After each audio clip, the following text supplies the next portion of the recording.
Hello, everyone. Happy Thursday and good evening, and welcome to another episode of Achievement Chasers. Hope you're all doing well. So good to be back. And after, so today was kind of funny because I had a fun stream. Dude was playing it as well, but I don't think he was streaming it. Were you streaming it?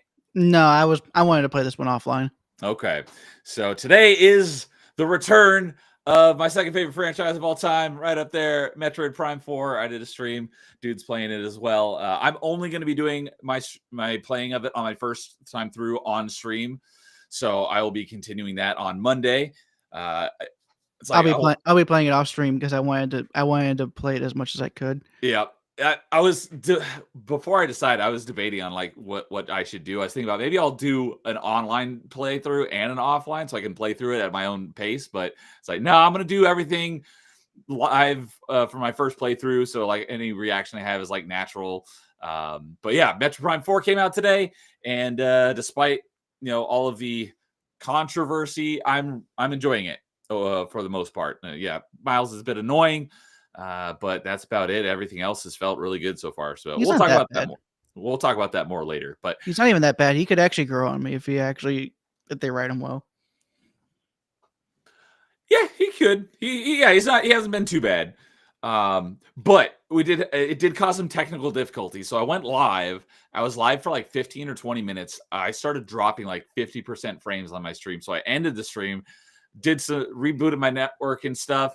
And came back. And when I came back, I went live, and it went live on my Metroid stream for 1 second, and then it ended the stream, and then somehow it jumped and said I was live on Achievement Chasers. So I had to delete both of those streams, schedule a new Metroid stream, go live again. I got to play it for about 4 hours or so, and then after the stream was over, I had to reschedule this stream because for some wacky reason, I don't know if it was Restream or YouTube or something, but it screwed up and it jumped because I had them both scheduled and it jumped from one to the other. I've never seen that happen before. I've been having all sorts of wacky technological problems lately. I was just glad. And that wasn't even Prime 4's problem. That was just you. Yeah.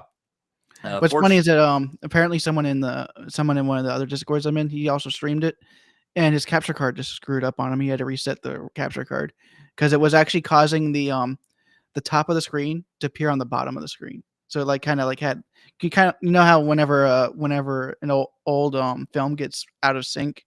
Oh, okay. So you like see the top of the film at the bottom. Right. Okay. But it just that's what happened to his stream. Weird. I did also have some issues with mine, and I tested it the other day and made sure everything was working. And when I went live, the video was coming through, but there was no audio. So I had to fix the audio. And it's because in OBS, it previously called it like the audio input was called capture card. And now it was called like USB audio or something. And I didn't know which one it was. So I just went down the list until I figured out which one it was. So that was another annoying thing. But fortunately, I was able to play it for 4 hours or so without any issues with like actual like OBS, because I've had a lot of OBS issues lately where it'll just end my stream. I had some troubles with it. Basically, the last 4 Metroidvania Mondays, I had issues here and there. Fortunately, I did not have any issues tonight with that. So, but anyways, we're back here with another episode of Achievement Chasers to talk achievements, because there are no achievements in Metroid Prime 4. At least not yet. At least not yet. Maybe someday down the road there will be. I hope so. Probably in 10 years. Yeah, but that'll be very long down the line when Switch finally gets retro achievements. We still got even Switch 2. Yeah, Switch 2. By the time the retro achievements gets working on Switch, they'll probably have Switch 2. They'll probably just do Switch 2 at the same time. That would make sense. And I'm thinking because now, But they might do it like GameCube and Wii, where they do GameCube first and then they do Wii yeah, to give the Switch games some breathing room. that would make sense. It'd be curious though. Would be like, would there be a separate achievement set for like the Switch 2 version, even though it's the exact same game? I think with this one they would just probably rather do the Switch 2 version That would make sense. because it just has more features Yeah. like the mouse controls, but I'm not using the mouse controls. Yeah, the thing I'm wondering is, or speculating, is that because right now they've been going through like not necessarily generation by generation, but as they've been going, like they did GameCube and then Wii. Well, Wii is launching in March, which I'm very much looking forward to. But they've been doing like PlayStation as well, but they've done PS1 and PS2, PS3 for the most part. Not the early games, but after that they had trophies built in. So well, some of them still want to actually do games that have achievements and trophy lists because they feel like the developer lists are trash. Okay. Because that's what I was curious. Like, are they going to do PS3? And like when they get to, well, first of all, we have to get original Xbox. But once they get past that, are they going to do Xbox 360? I've heard that some people ask the Xbox emulator devs when does retro achievements get added to it, and he's getting mad at those people because they keep asking him when he's still trying to get the compatibility right. It's like, let me get the compatibility up to 90% before we start asking that question. I'm looking forward to Xbox getting support eventually, but I got plenty of retro achievement games to play in the meantime. But once we kind of get past that point, except for Nintendo, PlayStation, Xbox all have achievements built in, so there may not need to be support for those newer consoles. So then they could focus on Nintendo, so we could get Wii U and Switch maybe in a relatively shorter. We still need to get 3DS time. too, so and 3DS. Yeah, they could focus on the Nintendo console since Nintendo consoles have never had achievements. So that's kind of what I'm hoping. The rumor is they're trying to get DOSBox working. I would love that because there's a lot of DOS games from my childhood. I'd love to play. I mean, there's all the Doom mods as well. Yeah, all those as well. So I'm pretty sure all the Doom mods would make Doom become like the second most game on the game with the most hacks. Yeah, it would be considered hacks on retro achievements, I would assume. Probably, yeah, or homebrew. Yeah, or homebrew could be either one. But yeah, that would definitely jump it to probably like number 1 or number 2 of most. It would be at least number 2 because of Super Mario. Yeah, there are a lot of hacks of Super Mario. Especially the ones that are supported there. I just discovered another one today, and I don't know how I stumbled across it, but I thought I had like all the Super Mario World hacks. No, you don't. In my not have them, but I had all the ones that I wanted to play in my like want to play list, and I just stumbled across one called Another Mario World, and I was like, oh, did that one just get achievements? No, it's had achievements since October of 21. I have no idea how I stumbled upon it just today, but another one I need to add to the list of ones to play when I haven't even gotten through the actual Mario games yet. That's hilarious. Because I'm still stuck on Mario 2 because I hate that game. I was talking with Nerdporio last night. Super Mario 2? Yeah. The US version. The Doki, what's funny? I'm the one that actually did the original NES list for that. I did not notice that. But I'm playing the Super Mario All-Stars version, so that's probably why. But yeah, Nerdporial's stream last night, he was talking about Mario, and he's like, he loves Mario 2. I'm like, how? I hate this game. I just want to get past it so I can get to Mario 3 and Super Mario to get some somewhat decent Mario games. I have the full completion of it on the GBA version. Okay. Nice. Yeah, I do plan to play most of those somewhere down the line as well, like the GBA versions of these Mario games as well, but that's not very high on the I would actually say the Super Mario Advance is actually the superior way to play that game. But it's just because they added a bunch of quality of life features and they added a little bit extra, like all the red coins. Okay. Cool. And that game is mostly just find all the red coins and beat the game. Let's see here. Find all the health mushrooms in each stage as well. Let's see. Do I have that one? Game Boy Advance. I do not have that one on my to-do. Oh, wait. No.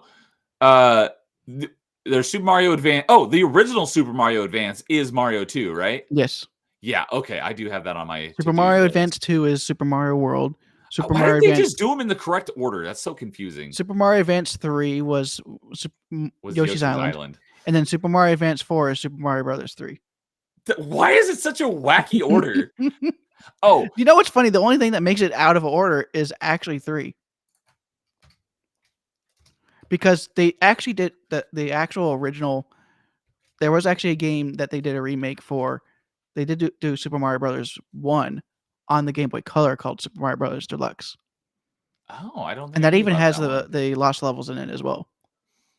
Hmm. And it even has some of the other editions that Super Mario fans had, like the red coins. Super Mario Bros. Deluxe on Game Boy Color.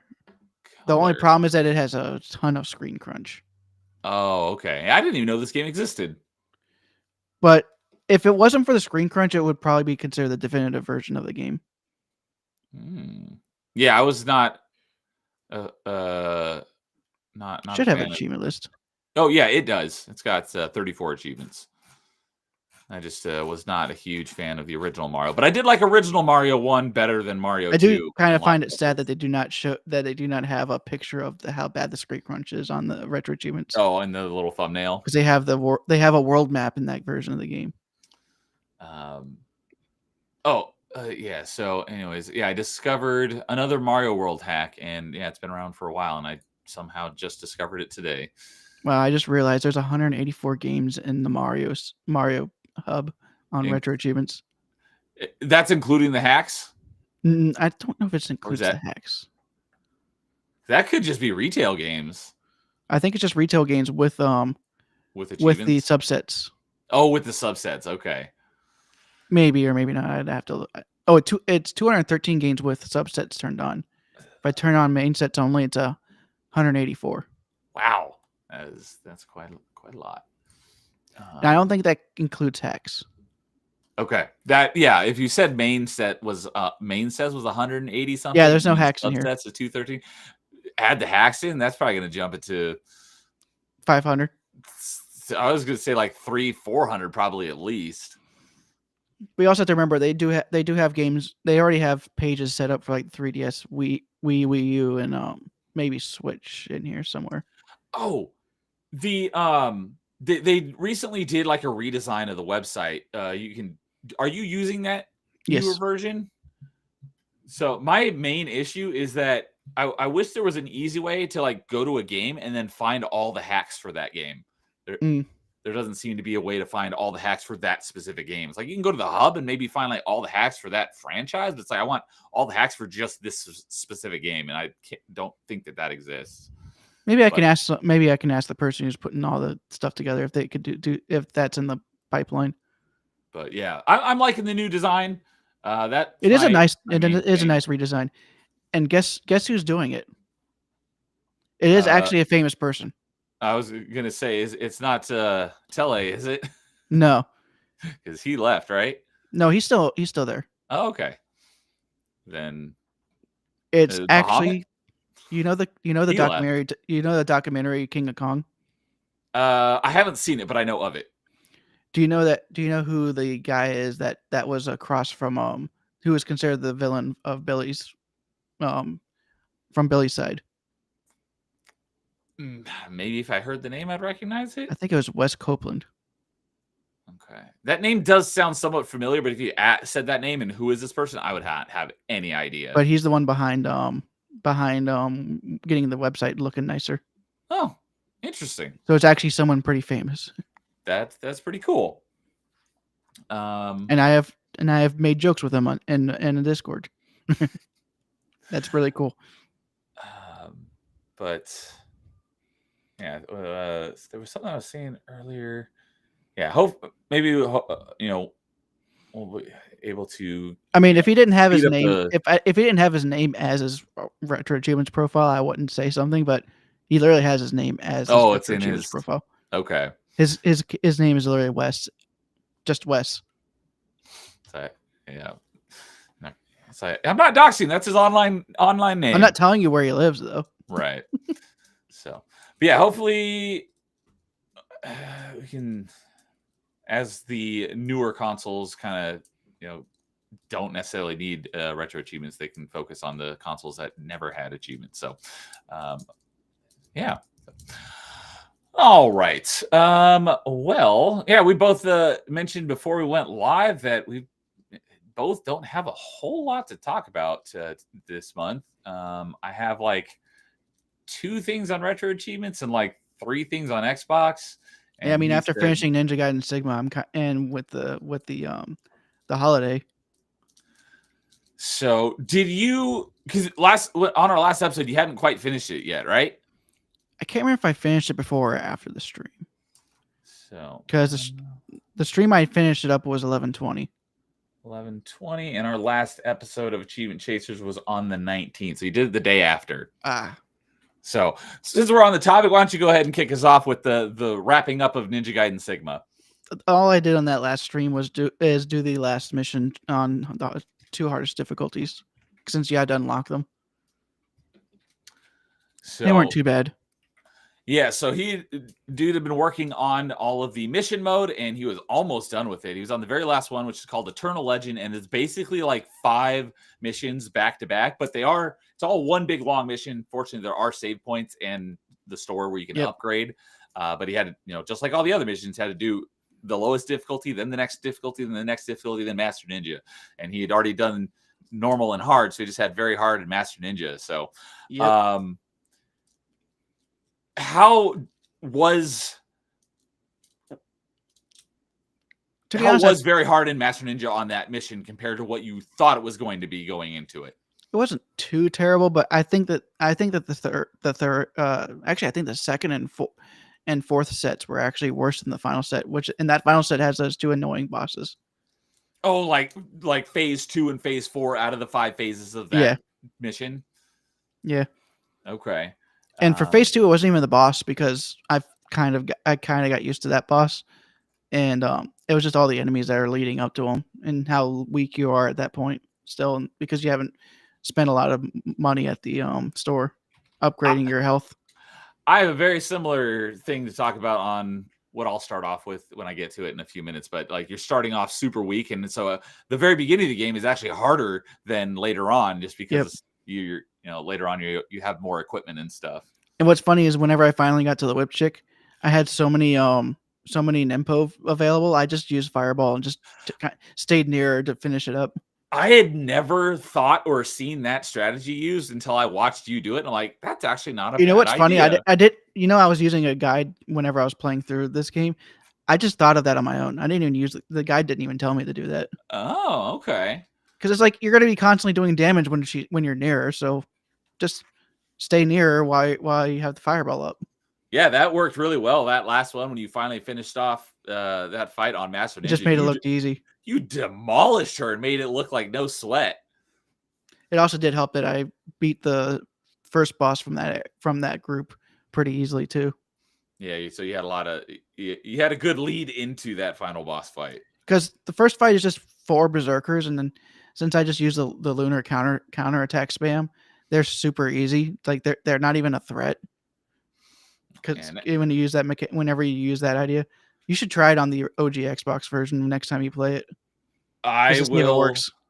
I could boot it up and go to one of the mission modes and try it. So that way I don't have to like play through the whole game again. But I would assume that it does, but I've never tried that method. Because Lunar is one of the weapons that was in the original Ninja Gaiden, right? Oh, your camera just went down a little. So the original Xbox release, the Lunar was not in. That wasn't added until Ninja Gaiden Black. Gotcha. So you have to try it on Black. But yeah, Ninja Gaiden Black, you could try it. So the reason why Ninja Gaiden Black exists is because they did release the Hurricane Packs 1 and 2, which was one of the earliest DLCs ever on the original Xbox Live. But no one had Xbox Live at the time. So that DLC though was free. So if you had the original, Xbox Live on original Xbox back at the time, you could get that for free for the original version of Ninja Gaiden. But they re-released it on the disc as Ninja Gaiden Black because they added a bunch of stuff. So and they did a little bit of reworking on the mechanic balancing. Well, they also added the Ninja Dog difficulty because that was not in it, and they also added Master Ninja difficulty because the original Ninja Gaiden on Xbox was just normal, hard, and very hard. But yeah, so they added the additional difficulties and some of the additional weapons. So I never played the Hurricane Pack because I didn't have Xbox Live until 360. So whether the Lunar was in the Hurricane pack, I'm not certain. I would have to look that up. But on the disc version, at least, no, the Lunar was not in it. Gotcha. So, but you now have 100% completion in Ninja Gaiden Sigma. I can finally put that bitch of a game behind me. And looking at it here, you were completion 230 on True Achievements. And I'd rather go through Dark Souls 2 again. Although Dark Souls 2 is it gets too much hate for what it is. Like for me, Dark Souls is like a bunch of games that are all the FromSoft Souls games. They're like all the ones I played, they're all like 9 or 10s out of 10. But Dark Souls 2 is like an 8 out of 10. Okay. It's still a great game. It's just not as good as the other ones because it was like given like to the B team of FromSoft because it was a different group. I totally get it. It's like for me, like I consider Prime 1 and 2 to be like 10s out of 10, and then Prime 3 is like an 8.5 or 9 out of 10. I still like it. It's just not as much as 1 or 2. So. But that one was still like the A team that was supposed to have worked on it. So true. With Dark Souls 2, whenever you know the history behind it, you're like, oh, it wasn't actually the original team that worked on it. It was actually a secondary team that went in and did it. Was the original team the one that did Dark Souls 3? Yes. Okay. So, but yeah, so you completed it on November 21st. At least that's what it shows here. And 165 hours, and the estimation was at 120 to 150. So, well, a little bit over, but not by much. That's usually for me too. It was giving me some trouble on stream. Wow, so you're the most recent one to complete it. No one's completed it since. There's a couple people. One person on here, it says 30 hours. There's no way you could do that in 30 hours. Unless he was an absolute master at it before he even started it. That could be. But still, even if you're a master, because you have to go through the game 4 times. Everything. Exactly. I don't know how you could possibly do that in 30 hours. My guess is that it didn't track the time properly, because that's probably fairly common where the games don't track your time properly. And he could have done some of it offline. There's that too. Yeah, good point. So, but yeah, you now have the 100% completion and one. Let's see here.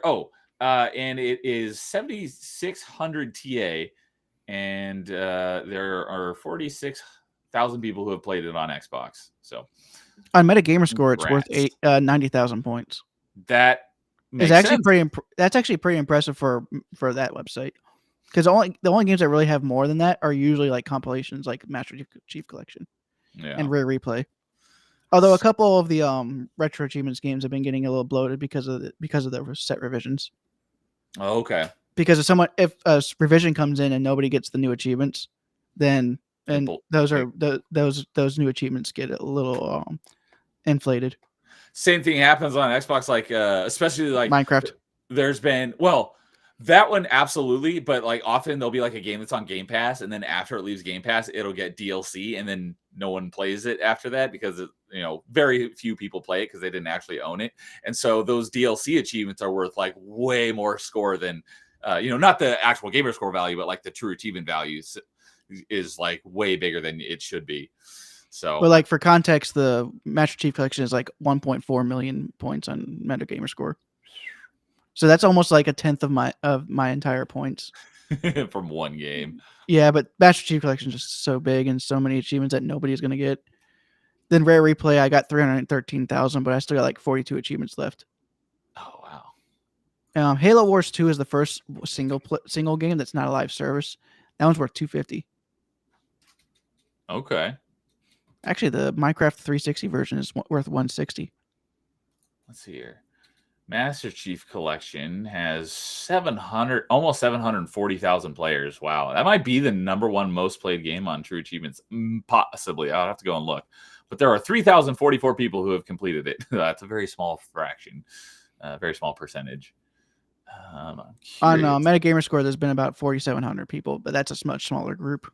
Yeah, that's a tiny. Yeah, and I'm pretty sure if I bought the Steam version and just moved my account over, I'm pretty sure I would grab all those achievements as well. Would it automatically pop? I think so. So that would give me another 1.3 million. Let's see here.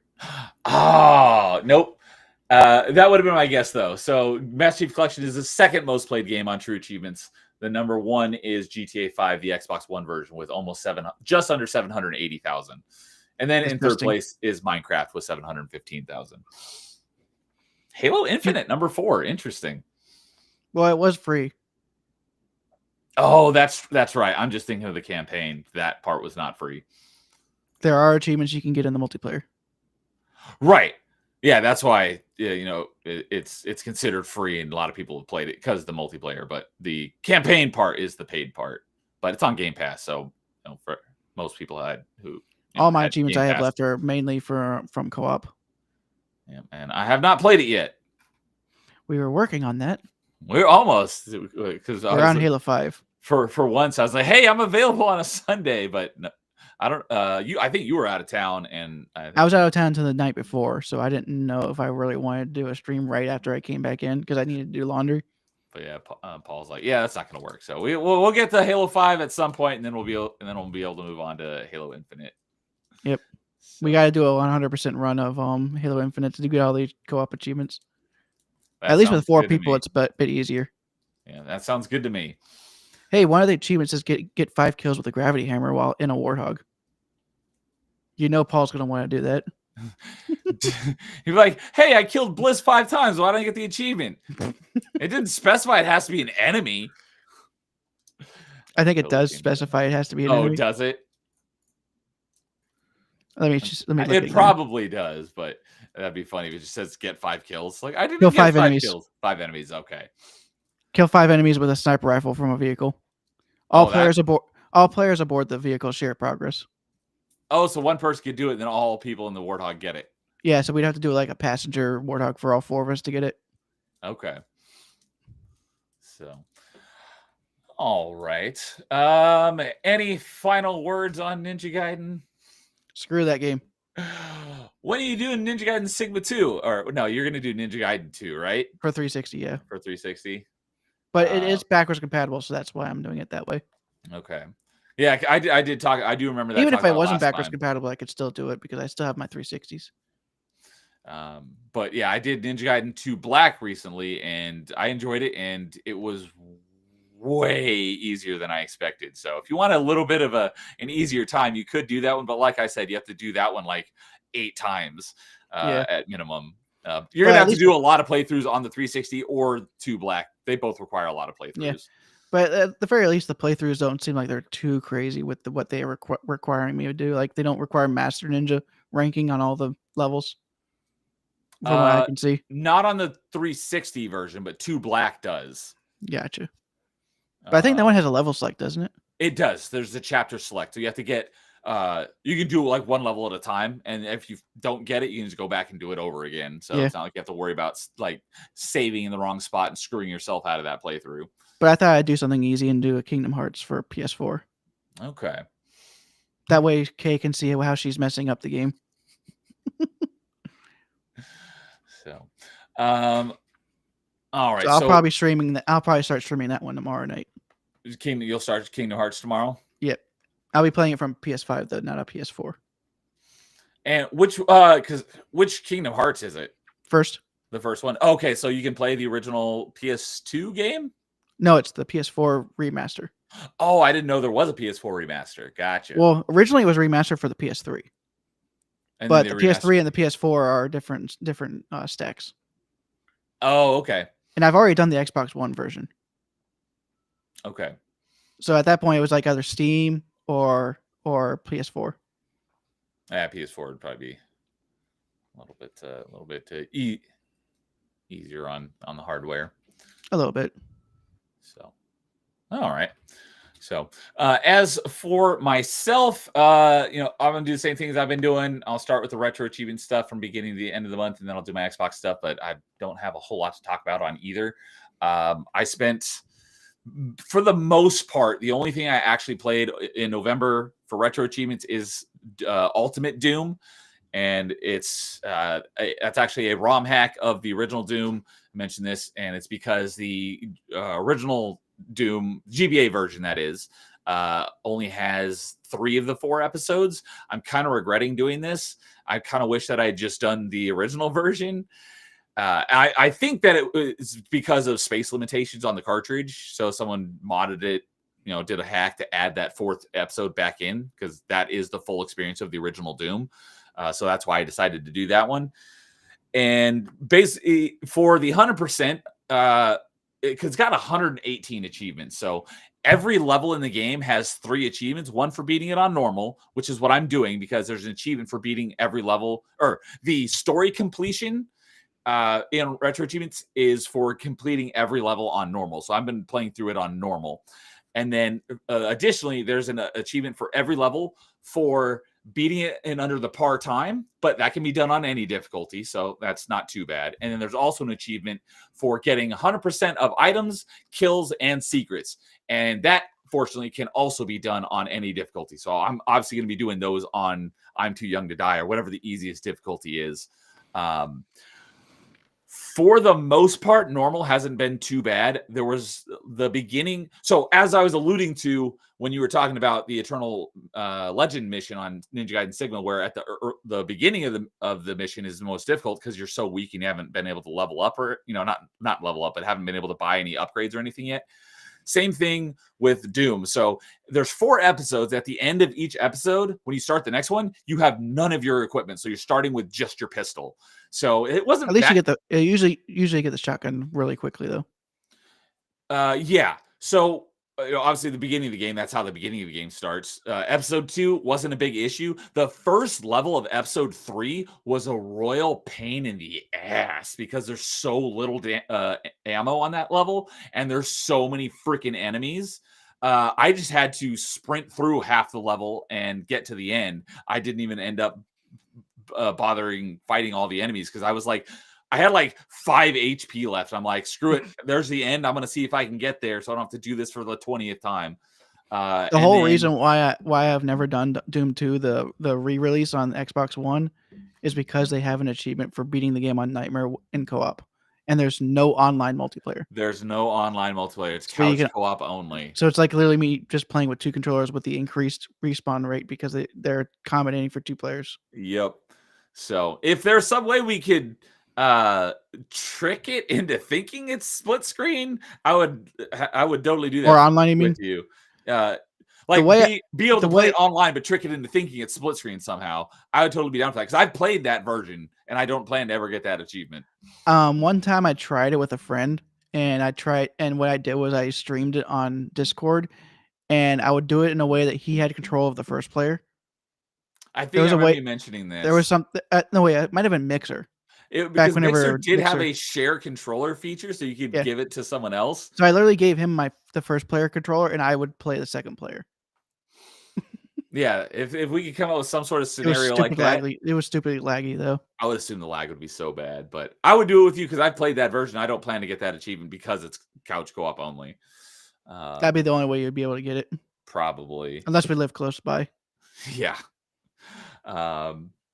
Maybe sometime I'll come visit you and we'll get that achievement knocked out. At least let's do a Doom 2 while we're at it. What isn't that what we're talking about? Doom 1 and Doom 2 have it. Oh, Doom 1 and 2 have it. Yeah, that's right.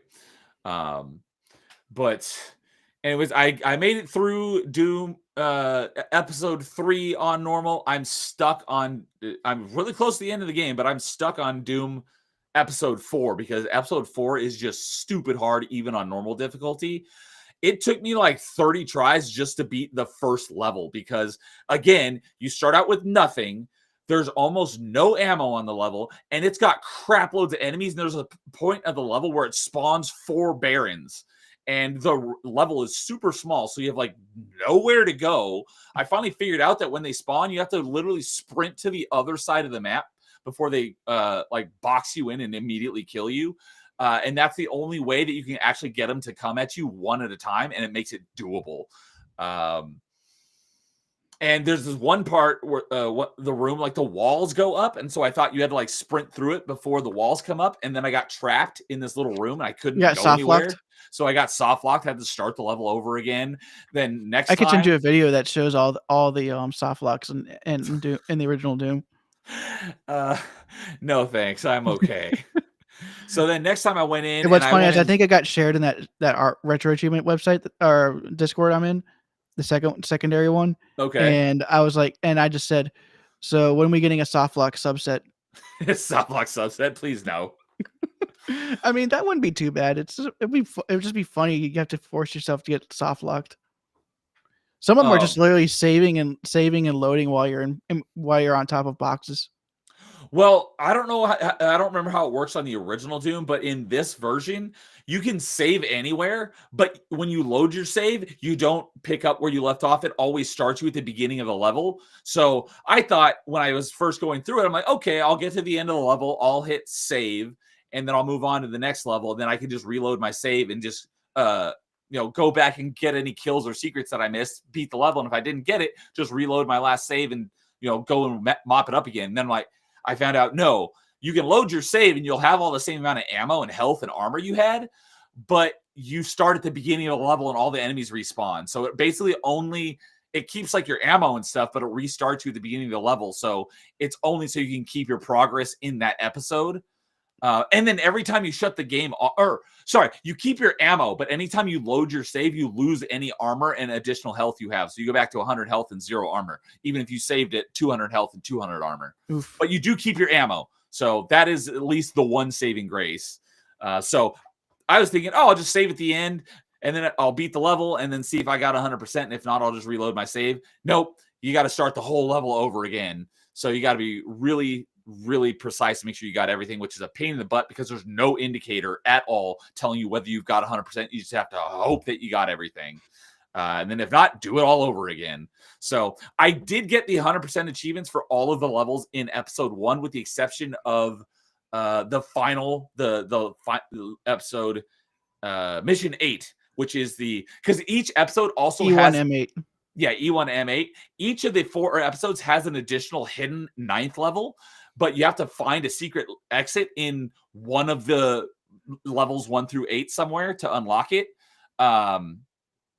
And so but those levels are not required for the story completion. So I will go back and do those at some point, but I'm not worrying about those right now. But E1, where's I going with that? Oh, E1M8, the final level of episode 1 has a 30-second par time. I don't know how it's physically possible to do that because you have to fight 2 barons and you can't even kill. And then you also have to hit a button and then wait for the floor to slowly rise to fill the gap so you can actually get to the door to exit the level. I don't know how it's possible to do in under 30 seconds. So that's the only I can't remember what the speed run is on that one. So I don't have the parts. So episode 1, I have all the achievements except for part-time on mission 8. But after that, I have only been going through and getting the normal beat the level on normal difficulty achievements. And I'm on episode 4. I think I'm on mission 5. So about halfway through the episode. Episode 4, mission 3 was one of the worst levels in the game because there are so many enemies. One of the things I remember talking about last episode is that for a Game Boy Advance game, it runs surprisingly smooth, except for this level because there's so many enemies. The lag and slowdown is so bad that it's almost it's difficult to play this level and not get hit constantly. E1M8 is actually the fastest speed run is 17.5 seconds. I don't even know how that's possible. I did it like 10 times and the best I could get was like 38 seconds. You did it on keyboard and mouse. So on the original PC version, on the PC version, that would make more sense. But the Game Boy Advance version kept the same par times, even though they didn't take into account that may not be feasible on Game Boy Advance hardware. But here's the thing: the 4th place is it used a controller. What's the time for 4th place? 22 seconds. That's still quite impressive. But yeah, if you actually get under 30 seconds, you actually get 7th place. Oh, wow, that's there's only that many people who completed under the par time. Oh, this is using the Unity port. I don't think I know about that one. The Unity port is the one that's on the Xbox One and PS4. Oh, okay, gotcha. So let's see what the original Doom was like. But yes, that's E1 to M8. So I've gotten everything except for this part-time on that one. I do plan to go and get all, like I said, all of these achievements for every level. The only achievements that there are, there's an achievement for beating each of the episodes on either the hardest or second hardest difficulty in one sitting. I'm not going to bother with that now. I may go back and try it again and try for it sometime in the future, but I don't know about that. And then there's one achievement for beating the first level of each episode in one sitting on like the hardest difficulty or second hardest difficulty. And I don't know if I'll do that one either. But I do plan to get the 3 achievements per level for every level.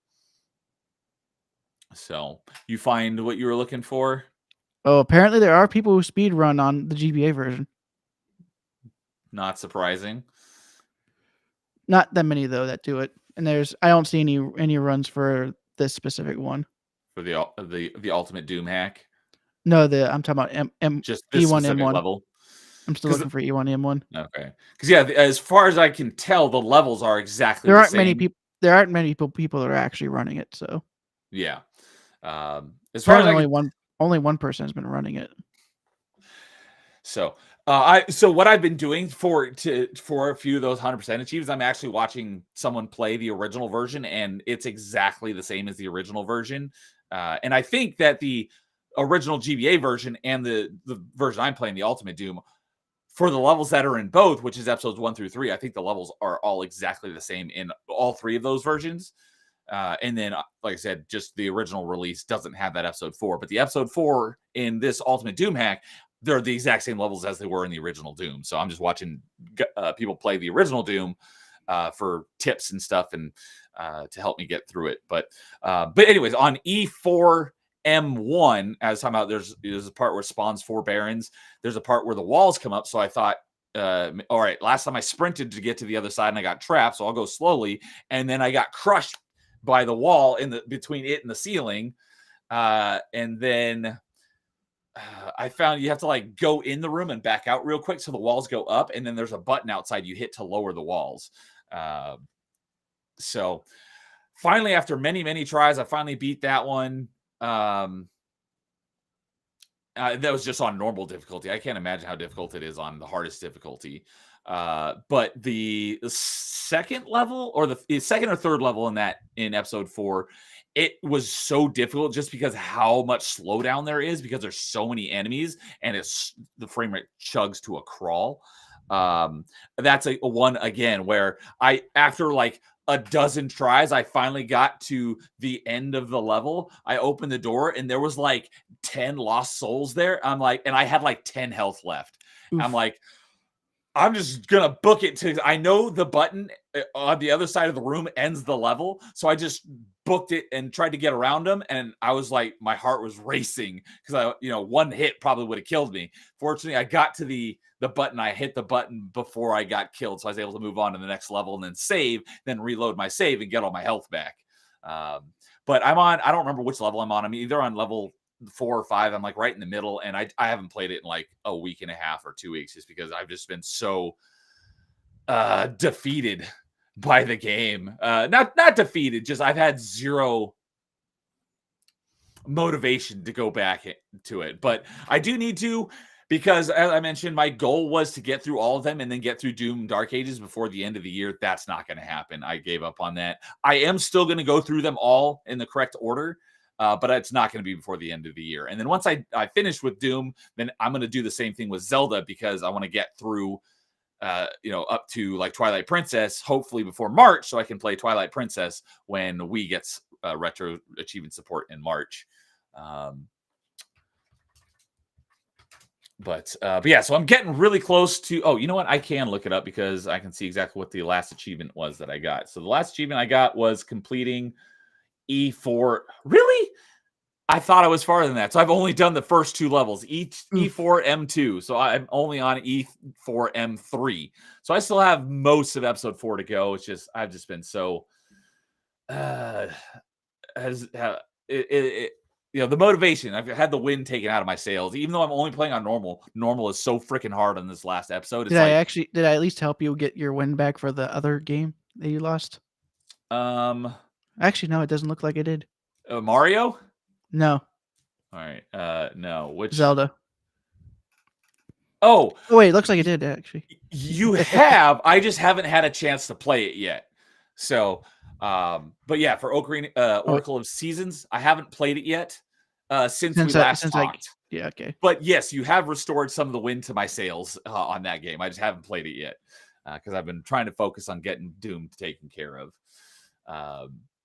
But yeah, so because I was just so fed up with Doom, because this is normal difficulty and it is ridiculously hard. Whoever designed episode 4 of Doom needs to go stick their junk in a light socket and turn it on, because you suck how horribly imbalanced these levels are, with ridiculous amounts of enemies, almost no ammo, and like no pickups for health or armor. I'm not happy with whoever designed episode 4, but because I was so downtrodden by it, I was like, all right, let me start Doom 2.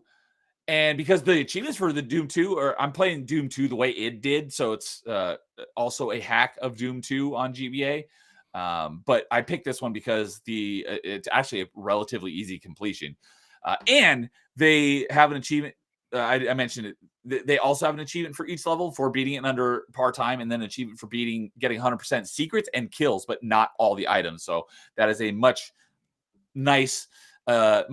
appreciated adjustment. So I don't have to go and find all the items on the level and potentially miss one. So there's one less thing to worry about. So I started that one. I've beaten the first episode on that one. But I'm like, all right, I'm not going to get too far into this one until I finish Doom 1. So once I finish Doom 1, I'll go back and I will continue on with Doom 2. But I have done the first episode so far, and I think I've done all of the achievements in episode 1 as well so far. From what I remember, Doom 2 is just one continuous game. So I have, I've got all the achievements for episode 1, and there are 6 missions. So I have all the achievements for each of the 6 missions in episode 1. There's only 3 episodes though, and there's only 6 missions in each episode. So Doom 2 is much shorter than Doom 1. So yeah, this one should be a fairly easy completion because you can do it. There's no difficulty-based achievements either, so you can do it all on easy. And until the revision comes around. Let's see. The achievements were originally launched in May of 23, so they've been around a while. And so far, there's only 8 masteries. So I'm hoping to get in the top 10, be a mastery number 9. But yeah, so that's the other thing. I've worked on it a little bit, did all the achievements in episode 1. And as soon as I finish Doom 1, I'll continue on with Doom 2 and hopefully get the mastery of Doom 2 and be in the top 10. That's another thing, is on the redesign of the website, the list of masteries is a forever scrolling list, so it only shows the 10 most recent. You can't you have to go all manually back to the beginning. It was nice the way it was, where it showed the first 10 people who mastered it. Yeah. It doesn't show that anymore. So that's another thing they should add back, is show the first 10 people who mastered a set. So, yeah, so that's everything I played on Retro Achievements, just Ultimate Doom and Doom 2. One other thing I did want to mention that is Retro Achievement related is that Dolphin for Android got Retro Achievement support, which means I can now play GameCube games here and still get achievements on my Retroid. So yay, that was awesome. I've booted some of the games up, and it doesn't actually have any pop-ups saying normally on Dolphin on PC, when you load a game, it pops up, shows you how many achievements you have, or that this game is recognized. There's no pop-up indicating that, but as soon as I launch a game and refresh Retro Achievements, that game is at my most recently played games. So there's just no indicator of it, but it is recognizing it. So I haven't actually played anything, but I did boot up Metroid Primes 1 and 2, and I think Smash Brothers, and just to make sure that they worked, and it worked. So I can now play GameCube games on here and get my retro achievements. So I was very, very happy about that. And it also recognizes Wii games as well. So obviously you wouldn't be able to do motion controls on here, but for the games that don't require motion controls, once Wii gets full support, I'll be able to retro achievement hunt, the non-motion control required Wii games on here as well. So that's cool. That's cool too. So, all right, what do you got next? Let's see now. I guess I can talk about the I guess I can talk about the 2 retro achievement games because those 2 are kind of together. And I decided to, while I was on vacation, I decided to play Pokemon Blue because they unlinked Red and Blue and made Blue its own set. And I went and played Pokemon Leaf Green, which is the remaster. Yeah, I had noticed that. I don't remember which one it was, but one of them, like you burned through it in like a day. I was Pokemon impressed Blue. I didn't know you could get through a Pokemon game that fast. So, well, to be honest, I do put it on 3 times speed whenever I play those games. Oh, okay. I had thought that you had already played that one, and then you just went back and like finished the achievements that might have been added. But no, you started it from scratch. Yeah, because like I said, they got whenever I was making achievements, I made the achievement list for Red after someone made one for Blue, and then sometime after I stopped making achievements, they decided to combine Red and Blue, and they did a revision for them and added a bunch of achievements to Red.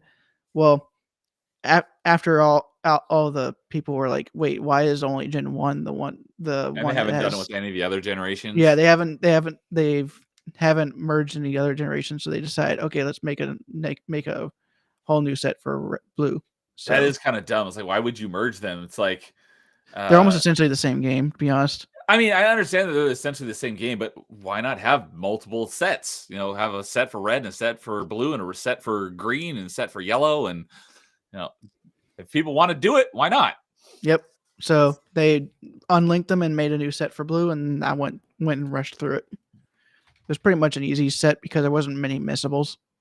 Same thing like with Mega Man Battle Network. After 3, each version has 2 sets, and Mega Man Battle Network 3, Blue and White, has a set. 4. Wait, where did they go? They're not all of them. What the heck? Did I not have them? Did I not add them?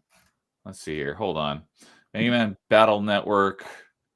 Oh, let me go to the series. There we go. So, yeah. Oh, they're not in the right numbered order, but yeah, 5 has 2 versions, and they each have a set. 6 has 2 versions. They each have a set. 4 has 2 versions. They each have a set. So, yeah, it's like, I'm not sure why they think it'd be a good idea to combine them. So Blue had a set, and then it was removed, and then it was re-added. Yeah, but they also added a bunch of new achievements too. So is there any way to play that original set that used to exist? Or does that no longer exist? That no longer exists. Okay. So not even as a subset. Yeah, not even as a subset. And it wasn't really, they really just added on to it with this new set. Okay, so basically all the achievements that were in the original set are now in the current Blue set? Pretty much, yeah. Okay. So, like they did make an achievement for each gym leader to fight them with a specific type. Like you fight Brock with only normal types, which is not a good thing. Makes it much more difficult. Yeah. With, like Misty, you fought her with only bug type, which isn't actually that bad. It's just that the bug types in Gen 1 are really trash. But when it comes to fighting water, it's not that big of a deal. And then for Lieutenant Surge, it's like as a fire, you have to fight electric types with fire. So it's not like you have to you're taking the weakness. It's just it's not strong against it. It's And the problem with that one though is that unless you pick Charmander as your starter, you're not going to have a fire Pokemon by the time you get to Lieutenant Surge. So you have to skip him and come back to him later. Oh, okay. Which means you have to go through Rock Tunnel without being able to see. Oh, because that's how you see is with a fire Pokemon? No, you see by using the HM Flash, and you get the ability to use it outside of battle by beating Lieutenant Surge. Oh, okay. So they're in the early Pokemon game. Quite a hassle. In the early Pokemon games, there was moves. There were 5 moves that were put on HMs instead of TMs. TMs are one-time use. HMs are infinite use. Oh, okay. But the HMs are usable usable on the maps. Like you have Cut that can cut down small trees. You have Fly that allows you to fly between the cities. So it's pretty much a teleport. Okay, so that's why people have mentioned like Pokemon as HM as a slaves. Metroidvania. So you get the new abilities which allow you to reach new areas. Yep. Oh, that was one thing I was going to mention earlier. Because after our last stream, you sent me the video of Super Metroid being beaten out of order. I haven't watched it yet, but I do still have it in my playlist. But I was on the Metroidvania Reddit yesterday, and someone mentioned not necessarily that video, but mentioned people beating Super Metroid out of order. I'm like, oh, dude, just sent me a video about that recently. So sorry, off topic, but I just remembered that I wanted to mention that. But and then of course with the third one is Surf, which allows you to go across water. Pretty much, you go on the back of a Pokemon and they swim you around the water. So, and then 4 is Strength, which allows you to move big boulders out of your way and also put them on switches. And then 5 is Flash, which just brightens up darkened areas. Oh, okay. So Flash is the least useful because you could actually go through the darkened areas without it. It just makes it a a lot easier. Yeah. With the Flash. And they added Rock Smash, which destroys some rocks. They're different rocks than the ones you use for strength. Okay. And they also added Waterfall and Whirlpool. Waterfall allows you to go up waterfalls, and Whirlpool allows you to go across whirlpools. Okay. And then also in Generation 8, they added Dive, which allows you to go under the water. I thought you said die. So like Dive allows your Pokemon to commit suicide. Nope. Dive. Although there are a couple moves that do that in Pokemon. Self-destruct and explosion. Self-destruct and explosion. Electorb?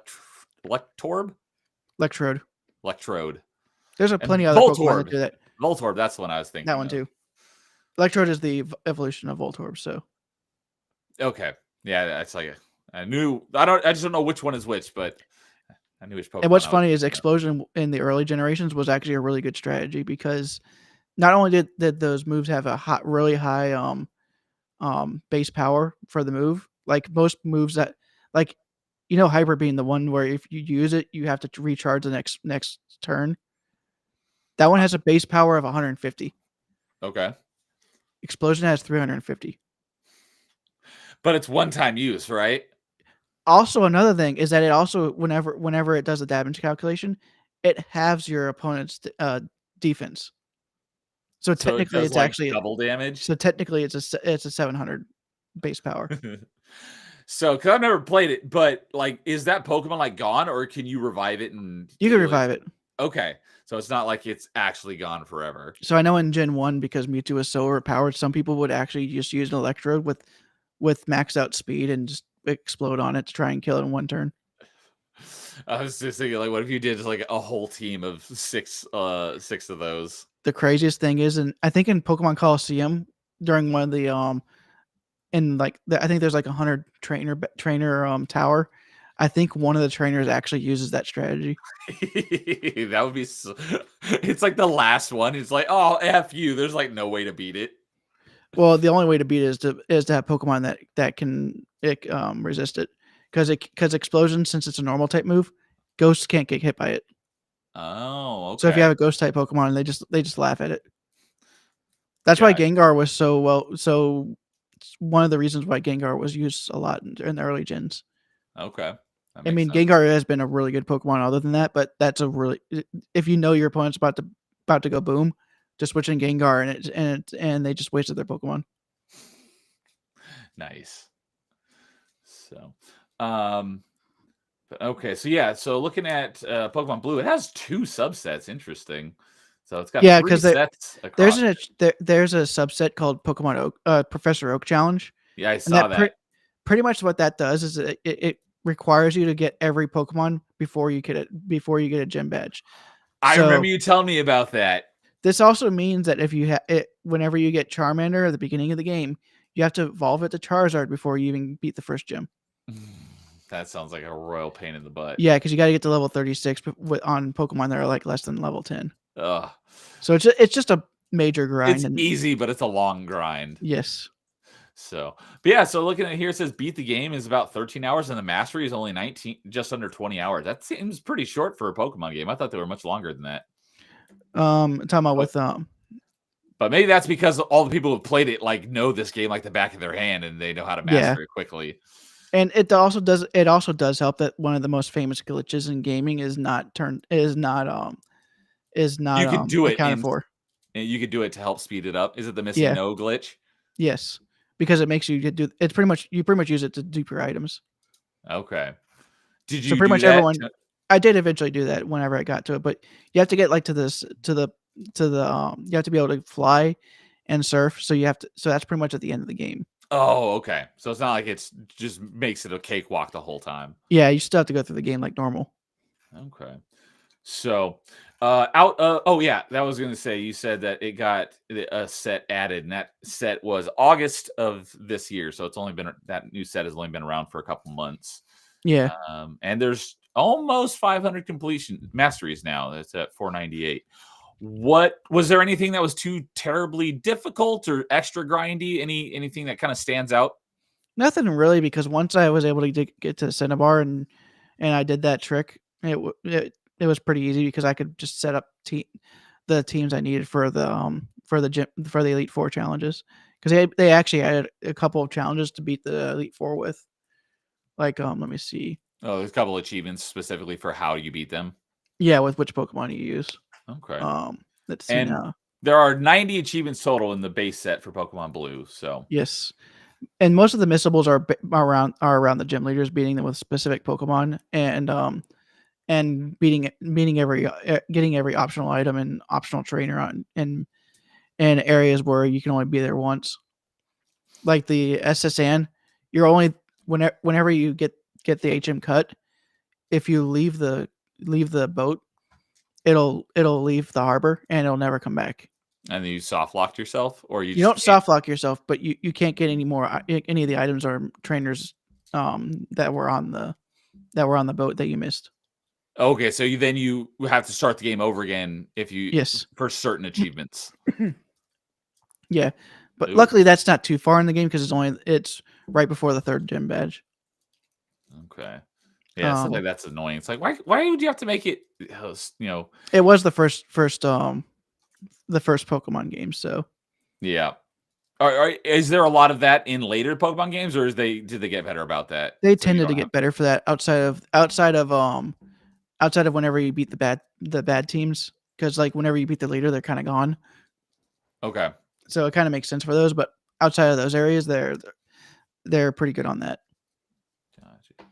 So I did pull up Pokemon Red version. That's basically identical. It's got 92 achievements, but it has the exact same 2 subsets for the Professor Oak challenge and the other one is called bonus. Yep. Bonus usually tied around glitches and crazy stuff. Yeah, like one of the achievements was beat Blaine using only a Rattata. Yeah. That does not sound like fun. I think it's an entire Rattata run. Oh, I see a bunch of achievements here for beating certain gym leaders with just a Rattata. But at that point, you're just over leveling the Rattata. Yeah. But like when Pokemon Blue, they have an achievement for beating the Elite Four with only Pokemon that are exclusive to Blue, compared to Red. So, there's one for only Pokemon in the Safari Zone. For the Pokemon that are exclusive to that version, you'd have to like go and look at which ones are not allowed, right? Because it doesn't tell you that in the game, does it? Yeah, you have to know it. But like, if you've been a big Pokemon fan, you know which ones are in Blue only compared to Red. That'd be like your Magmar, your Persian, your Victory Bell, your Sandslash. Of course, there are unevolved forms as well. Okay, I was gonna say like. So it's like Meowth. You mentioned Persian, so it's Meowth is one of those two. One as well you can put in there. So I was like, oh, Persian's in there is one of the ones. So like, is it? How did that work? But it's just also Meowth isn't in both versions, right? You can fight against Meowth, but you can't catch Meowth in Red. Okay, gotcha. Because I was like, that would be weird if you could catch Meowth, but Persian's only in one version, not the others. Like, how does that make sense? It's just because you can't catch him. Gotcha. Yep. And then, of course, there's one of the other Elite Fours is beating with only Pokemon that can be found in Safari Zone. That's the area where you don't battle the Pokemon to catch them. You just have that has its own little mini game where you can either throw rocks or bait at them and just throw the Safari balls at them. Let's just say it's my least favorite section of every Pokemon game. Oh, so that's an ongoing thing that they have a section like that in later Pokemon games? In the second generation, they didn't have Safari Zone. Even though you went back to Kanto, it was a closed area. And in Pokemon in the third gen, of course, they had it in Ruby and Sapphire and Emerald, but they also had it in Fire Red and Leaf Green, since Fire Red and Leaf Green were remasters of Red and Blue. I think they added it. I think they've pretty much had it in every game since then. Although I haven't played anything after. I haven't really played anything seriously after 5th generation. Okay. But in Red and Blue, there's actually a cheap trick that you can use to get the Pokemon from the Safari Zone, because you know that missing number glitch. I mean, I know of it. I had no idea how to do it. But... Yeah, well, the strip of water that you use to do the missing number glitch. If you go to the Safari Zone, and then in the area that you just let the time expire, which is just go a certain 500 steps. Then you then you fly to that strip of land that you would use for the missing no glitch. The Pokemon that are found in that missing no glitch are actually the Pokemon that were in the area you were last in. So you can actually catch the Safari Zone Pokemon normally because of that. Oh, okay. In Red and Blue. Of course, it was patched out in Yellow, and of course, you never have a glitch like that again in any other Pokemon. They're like, yeah, we got to make sure that doesn't happen again. Yeah. Then another Pokemon Elite Four achievement was a full party of fairy type Pokemon, which they actually specified which Pokemon it was for this one. It was the Clefairy, Clefable, Jigglypuff, Wigglytuff, and Mr. Mime. And of course, you could double up on that on these if you need to. Like, oh, it's like your team has to be made up of any compilation of those specific Pokemon, right? Yes. So you could have 5 of the same one if you wanted to. Yeah, but of course, I used Mr. Mime because psychic types are overpowered in Gen 1. Okay. And I just had like 2 Jigglypuffs or something like that. I can't remember. And there was another one where without resetting, beat it with a full party of Pokemon that aren't fully evolved. And what I ended up doing with that one is just having 4 of the Pokemon be the Pokemon that you can only evolve through trading. And then like 2 random unevolved Pokemon. So you don't have to worry about accidentally evolving them. Yeah. Pretty much those were pretty easy. And then the last one is beat the Elite Four with a full party of water Pokemon. Okay. Because it's Pokemon Blue. Oh, is there a similar achievement on Red for using all fire type Pokemon? There is not. Oh, but there's way more water. I think water type is the most abundant type in the entire Pokemon series. Okay. Let's see here. One other thing I wanted to pull up here. I'm making another. I'm not going to mention that, but see what's here at your most recently played games. I won't mention that one, but I was just trying it before I was playing Metroid Prime 4 today. It's like, see, maybe I'm making another stab at that last couple achievements. But yep. Pokemon Blue. Nothing really crazy with it, to be honest. Shoot. Outside of a couple of those challenges on the Elite Four. Why did I? Because you had to bring specific Pokemon in that were strong enough to be able to handle the Pokemon that you're dealing with. I forgot why I pulled this up. Pulled what up? I was gonna pull up Blue because there was something else I wanted to ask you about, but now I don't remember what it was. Yeah, so this wasn't it, but looking at Pokemon Red, achievements have been available since June of 2013, and then Blue's. And if you look at the authors, oh, are you on there? Hey, there you are. So you were on the Pokemon Red development team. Nice. Well, I was the person who made the original set. So the original set, yeah. But. And I'm actually kind of glad might as well go into LeafGreen because it's pretty much the same game, just on the 3rd generation or on the GBA instead of the Game Boy. Yeah, that was the next thing I was going to say. Yeah, that would make sense. Oh, that's why I pulled it up. I wanted to see, it said you mastered it in 22.5 hours. That's what I was going to pull it up for.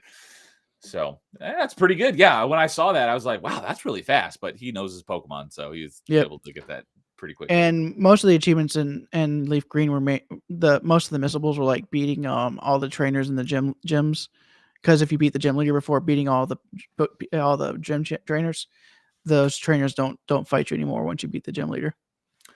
Okay, so the next one you're going to talk about here is Pokemon Leaf Green, which is a GBA game. Has 128 achievements. It's pretty much just a remaster of the one I just played. Okay, that's what I was going to say is like Leaf Green, because there was, if I remember correctly, I remember hearing about a Pokemon Green, but that was only released in Japan. In Japan, it was originally Pokemon Red and Green, and then Blue was then released a little bit later, and that one had some fixes. And the American copies were based on Pokemon Blue because of the fixes. Okay, so but this Pokemon Leaf Green isn't based on the original Green; it's based on Blue. Yes, it's based on Blue. Okay, that was what I wanted to make sure I understood before you kind of go into this one in any depth. So it's pretty much the same game, just in the third generation. So, like I said, most of the missables were just making sure I defeated every trainer in each gym before beating the leader, making sure I defeated every trainer in the two places or couple places where when you beat the final enemy in that area, all the trainers leave because it's like the Team Rocket stuff. So if you beat Giovanni, the leader of Team Rocket, before you beat all the trainers in that area, they don't fight you anymore. At least in Selfco. I think they still fight you in the Rocket hideout.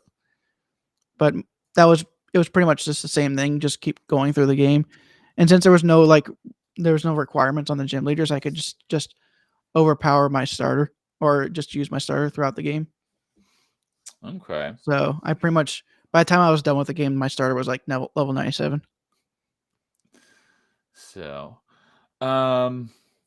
yeah, looking at the screenshot, yeah, that's quite a nice upgrade from the the visuals of the Game Boy version, and way less glitches. At least that normal people would find. Because the third generation is kind of glitchy still, but you got to do some really crazy stuff. So here's a question. Like, I know it doesn't do this, but could you essentially like layer this on top of the original Blue version and like switch back and forth between like old graphics and new graphics and everything would be the same? No. So there are some slight differences. There's a lot of big differences. Okay. I'm assuming for the better. Yes, because they brought all the improvements. Because technically this is Ruby and Sapphire's battle system. And with Gen 1 Pokemon. Okay, so it's quite different. It's not just a reskin; it's like a remaster essentially. Yeah, pretty much. And they did the same thing with Heart Gold and Soul Silver when I finally get to that, because it's pretty much that one's pretty much Diamond and Pearl, just with the Gold and Silver. Because Gold and Silver were also original Game Boy, right? Or Game Boy Color. They were kind of like that in between type thing where they were Game Boy Color games, but you could be played on the Game Boy. Right, but then Heart Gold and Heart Silver, that's the Game Boy Advance Heart version? Gold and Soul Silver. They're Heart DS Gold and games. Soul Silver. DS remasters of the original ones then, yes. Sounds like. Okay, gotcha. So, but if you played Blue, like, is where stuff located in the world basically the same in Leaf Green? Mostly, the same. So if you played it, you kind of know where you need to go to do stuff. Yep. Okay. And like some of the improvements are like the two new types that were added in the Gen 2. They're also in this game, like Dark and Steel. Okay. Which doesn't really affect too much outside of a couple of moves and a couple of Pokemon. Because like Magnemite, the one that looks like that's just magnet, a steel ball and a magnets. Yeah, he was originally just an electric type in Gen 1. But whenever they added the steel type, they added steel onto his typing. Okay. So like for that Pokemon, yeah, it's gonna be steel, and the Leaf Green and Fire Red, and there's one move called Bite that was a normal move in Gen 1, but in Gen 2 they turned it into a Dark type. So Bite is actually a really good move to use against Psychic types. Ah, okay. So like small little things that some people would be like, that's not really a change. It's a big change whenever you're playing the game. And you mentioned Fire Red. That's the Game Boy Advance version of the original Pokemon Red, right? Yes. And with the same improvements and stuff? Yeah, but it's pretty much this. Fire Red and LeafGreen released the same day. So Okay. Oh, completely unrelated. But since you mentioned same day, that reminded me because I have mentioned this a few times over the last year or so. I had some incorrect information because I was basing my information off of what was on Retro Achievements, and Retro Achievements had the wrong information because I was saying how I found out recently that Link's Awakening, the Game Boy and the DX version on Game Boy Color came out the same day. That was wrong. Retro Achievements had both versions listed as the same day. The original version came out on Game Boy in 93. The DX version came out in 98, 5 years later. yeah. So, and all they really did was add color and added a new dungeon. Yeah, they added color and added the new dungeon based on the color. But because I had thought that they came out, given that it's like not a remaster, but it's a newer version. I thought that, they came out some time later, and I looked on Retro Achievements and they had both games had the same release date. I'm like, oh, they released on the same day. Just recently, I went and looked, and they had changed the release date on DX to the correct date, and so they were not released on the same date. I was wrong about that. Yeah, it's not Wario. Retro Achievements was wrong about it's that. Not Wario Land 2, which actually had the Game Boy and Game Boy Color version released the same day. So I just wanted to put that on the record. I had the wrong information because Retro Achievements fed me the wrong information. Dang it! It happens. So it's all community run. So But like the things that they added in LeafGreen, they added a new set of islands called the Sevi Islands, and this is like a whole new section of the game that has new content. And first three islands are just kind of like there, and one of the islands is where they moved one of the legendaries. Instead of being on Victory Road, which is on the way to Elite Four, they moved the legendary bird over to a new mountain in the Sevi Islands. So it gave it a bit more prestige. Okay. Instead of just being on the final cave. So that was nice. And part of the reason why they added the Sevi Islands is because they wanted a narrative reason on how Kanto and Hoenn could trade to each other. And because Hoenn is the Ruby and Sapphire.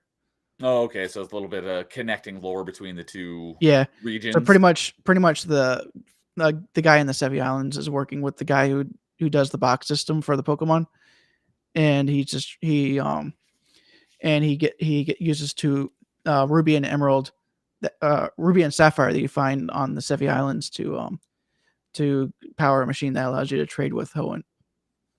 Okay. So long distance trading.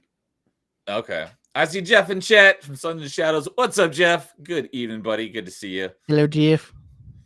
Hope you're doing well tonight. So, but with the Sevi Islands, that's also because you can only go to the first three islands whenever you first go there, because you don't have the national dex, which is all 386 Pokemon at the time, because you have the regional dex and then the national dex. The national dex is the one that has every Pokemon available.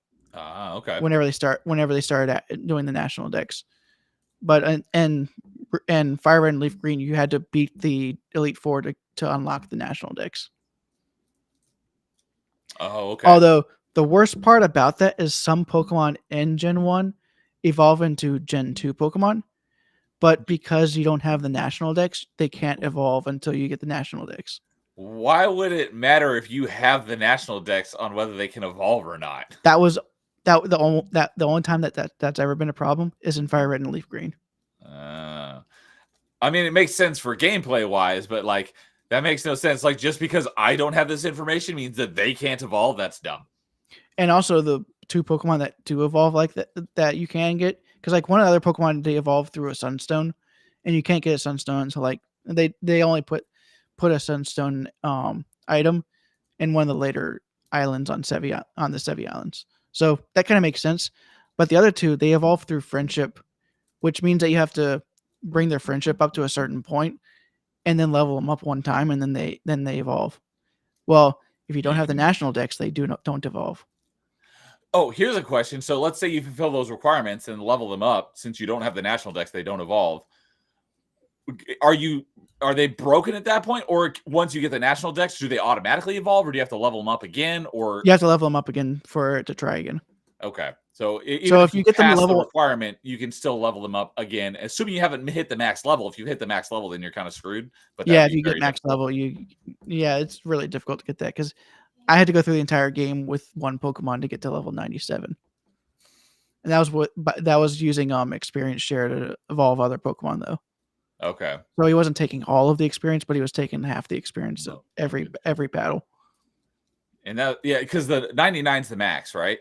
100 is the max. 100 is the max. So you got almost a max in a single playthrough, but that was for one Pokemon. Yep, and no real grinding. Yeah.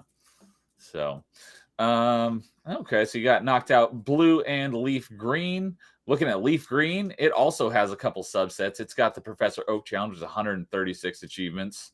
And then it's got the Shiny Pokemon Plus subset for 259 achievements. My goodness.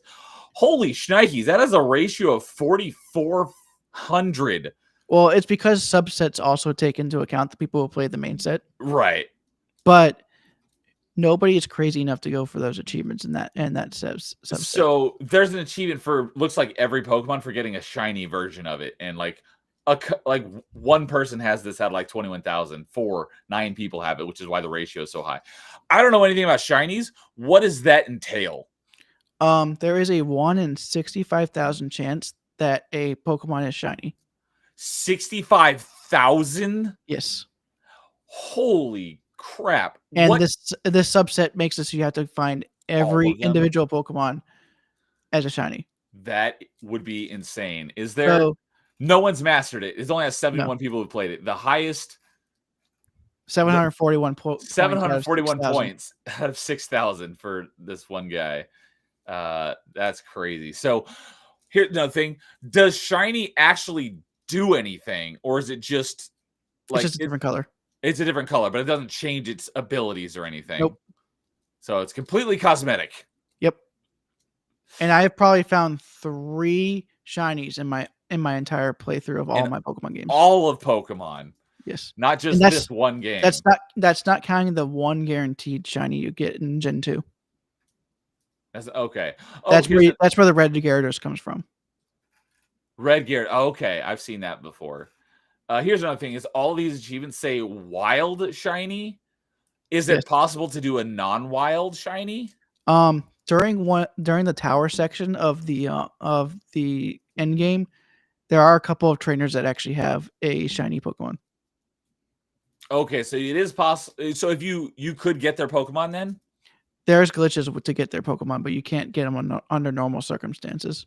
Okay, so that's why it specifies wild for most of these, is that you can't like get them out of unnatural means. I like how the one for catch a wild Chansey this is where the fun begins, because that is a 4% encounter rate in the Safari Zone. That sounds pretty high. Yes, but it's a 4% to find the Pokemon, but then you have a 1 in 65,000 chance of it being shiny. Oh, so it's like the compounding odds. Yes. Oh my goodness. And then of course you have to catch it while it's in the Safari Zone, and that's already that's an extra added pain. Oh my goodness! It looks like almost all of these achievements have been earned by at least one person. I'm not finding any that no one's earned, but no one has all of them or anywhere close to it. But okay, I didn't know. I've heard of shiny Pokemon. I had no idea what they were. I could actually see this number going. I could actually see the number going up for some of these Pokemon, because whenever they start doing multi-set, this set you could get these achievements while playing the main game. Yeah, while just playing the normal game. I'll be curious how that'll work. It's like, what if I don't want the subset achievements? Is it they are making it so it doesn't count against your completion on your profile. Oh, subsets don't count against your completion percentage. Is that already in effect, or is that something that may go into effect? I think it's something I don't know if it's in effect now or not, but it's something that they're planning on. Interesting. So it doesn't affect your actual stats. So then there's no reason why not to also include the subset. Yes. Okay. See how I have a completion percentage of, I can't remember if it's already in or not, but I have an almost 85% completion. Yeah, mine is. That's an average completion though. My average is 67.89. So I could all afterwards. I'll go and figure it out because I've been Mega Man Mega Man Powered Up. I've been doing the subset, so I've got like 130 achievements. So that's a good chunk. So I should fairly easily be able to tell whether that actually counts towards my completion percentage or not. So cool. I will check that out afterwards. Yep. And So, see like I if said, I don't it know if that's counts a or thing not. that's in there at the moment, but it's something that's planned. Okay. So, all right. Well, anything else on LeafGreen then? Nothing really. Like the only thing is that the tower, because it's a different way that they do the towers than they did in other games, where it has a set amount of set Pokemon that you fight against, but you bring in any 6 of your Pokemon and you can use items during it. This is the only time that an in-game tower actually allows you to do that. Oh, And normally you can only use your Pokemon from that point yeah, on. and you tend to use only 3. It's a 10. Most of those tend to be 3-on-3, and of course they heal your Pokemon in between each battle. So it's just straight mono a mono.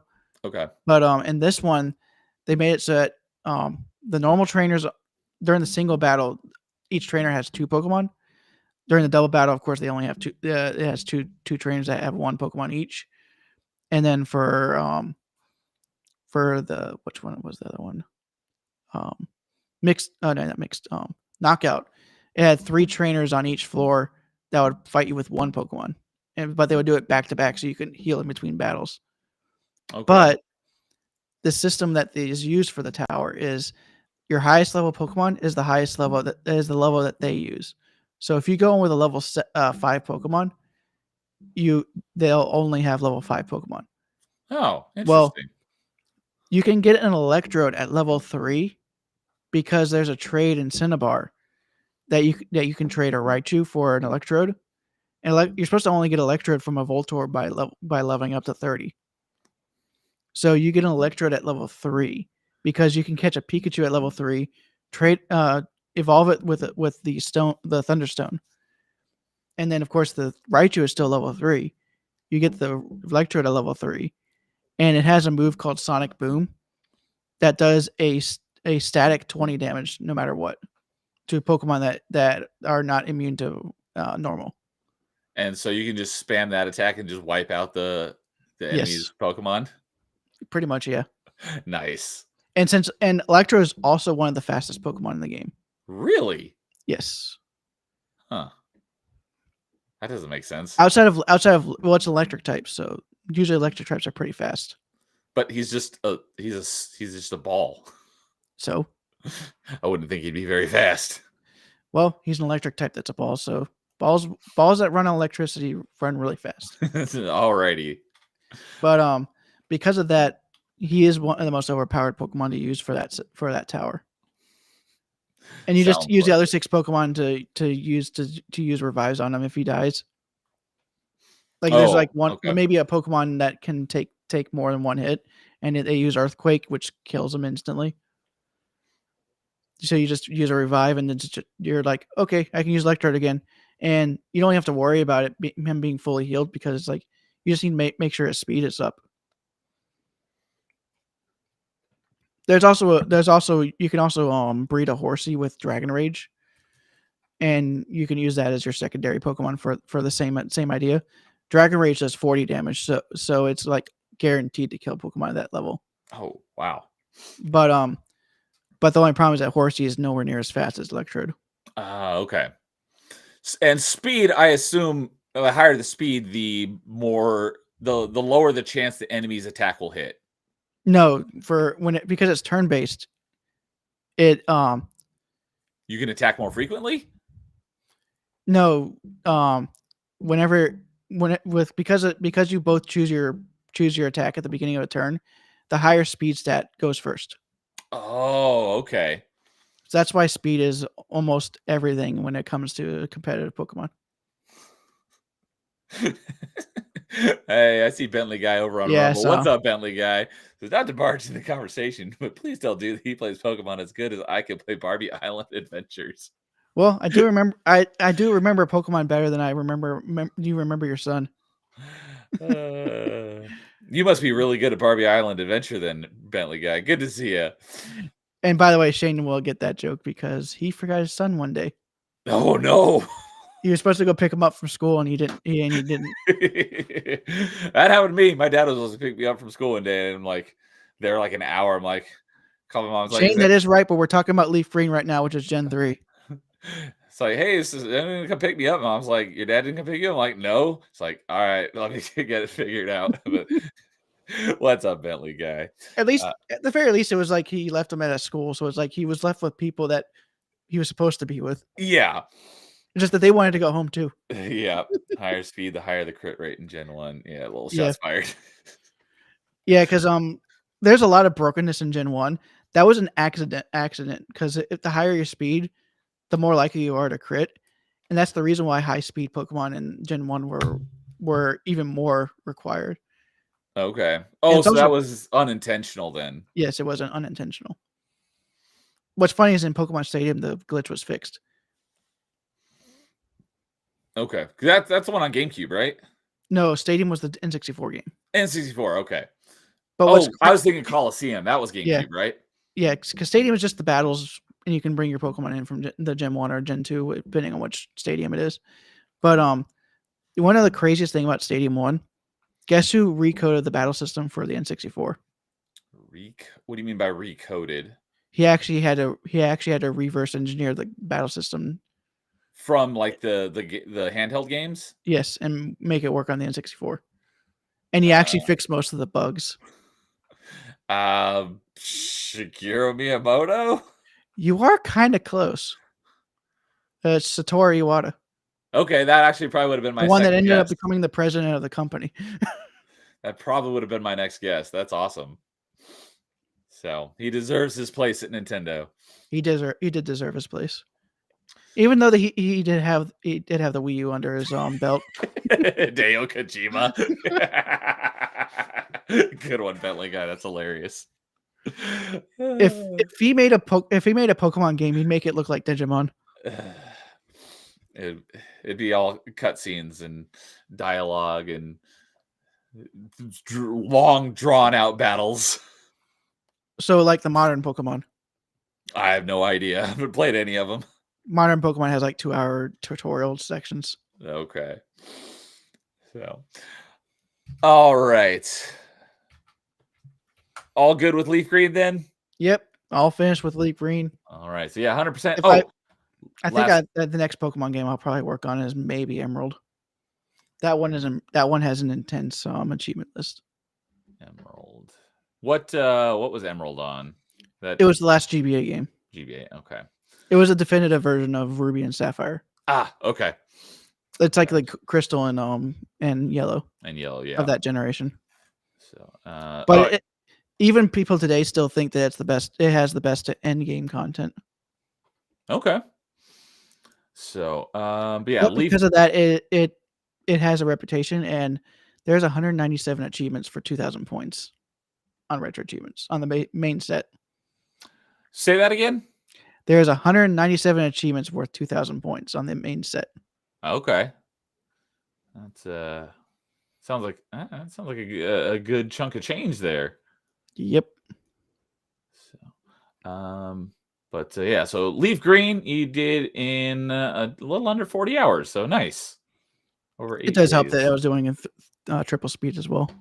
And coming right off of Blue, everything's probably pretty fresh in your mind. Yeah. But I mean, I don't mind doing the triple speed because whenever you played the Pokemon Red and all the Pokemon Game Boy games in Pokemon Stadium, they gave you an official way to actually speed up to 3 times. Oh, okay. So when you say, I'm assuming you just set your fast forward to 3 times speed. Is that right? Yeah, I just do it. I just hard coded in RetroArch to just only do 3 times. Gotcha. So because it doesn't feel right to do any faster. Yeah, that makes sense. So, all right. So I'll have to rewatch the stream. Gold and Silver are heck of a sequels. I stopped playing at Gen 3 as a kid. I haven't played any of them, so it's too bad most of the Gen 2 Pokemon suck. Yeah, I remember when Pichu was introduced on Smash Bros. And he could hurt himself. It's like, who would ever play as this piece of crap? Meanwhile, some people actually do play as him. That's and actually, crazy. I think for a little bit in Ultimate, he was actually better than Pikachu. Oh, I didn't know. Yeah, when I played, that was one of the things when I tried Ultimate. Or no, was Pichu in Brawl? No. Okay, Pichu it's only been in two Smash Brothers. Melee and Ultimate. Ultimate, yeah.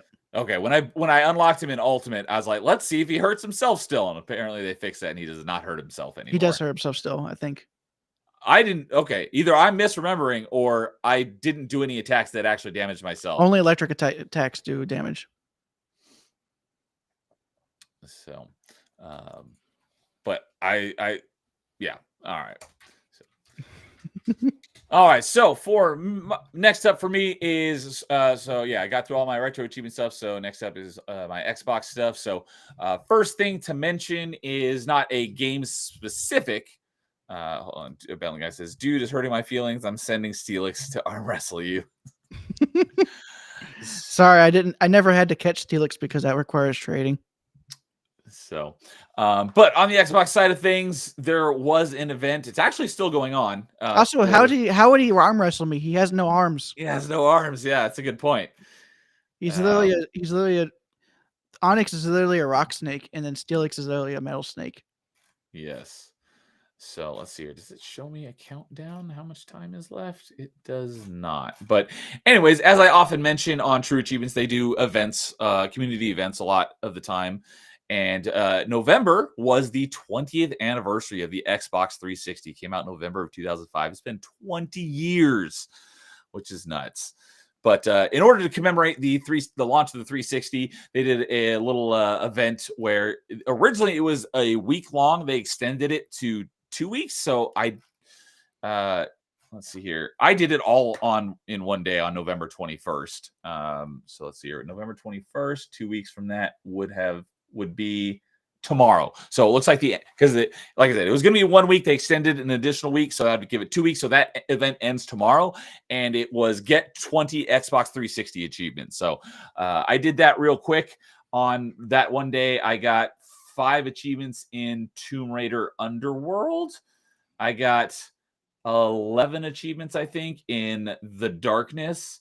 I got 2 from Dark Void, and then I got 3 from Dead Space Ignition. So I just did a bunch of really quick, easy achievements and got that knocked out in one day. So I got the badge for completing that event.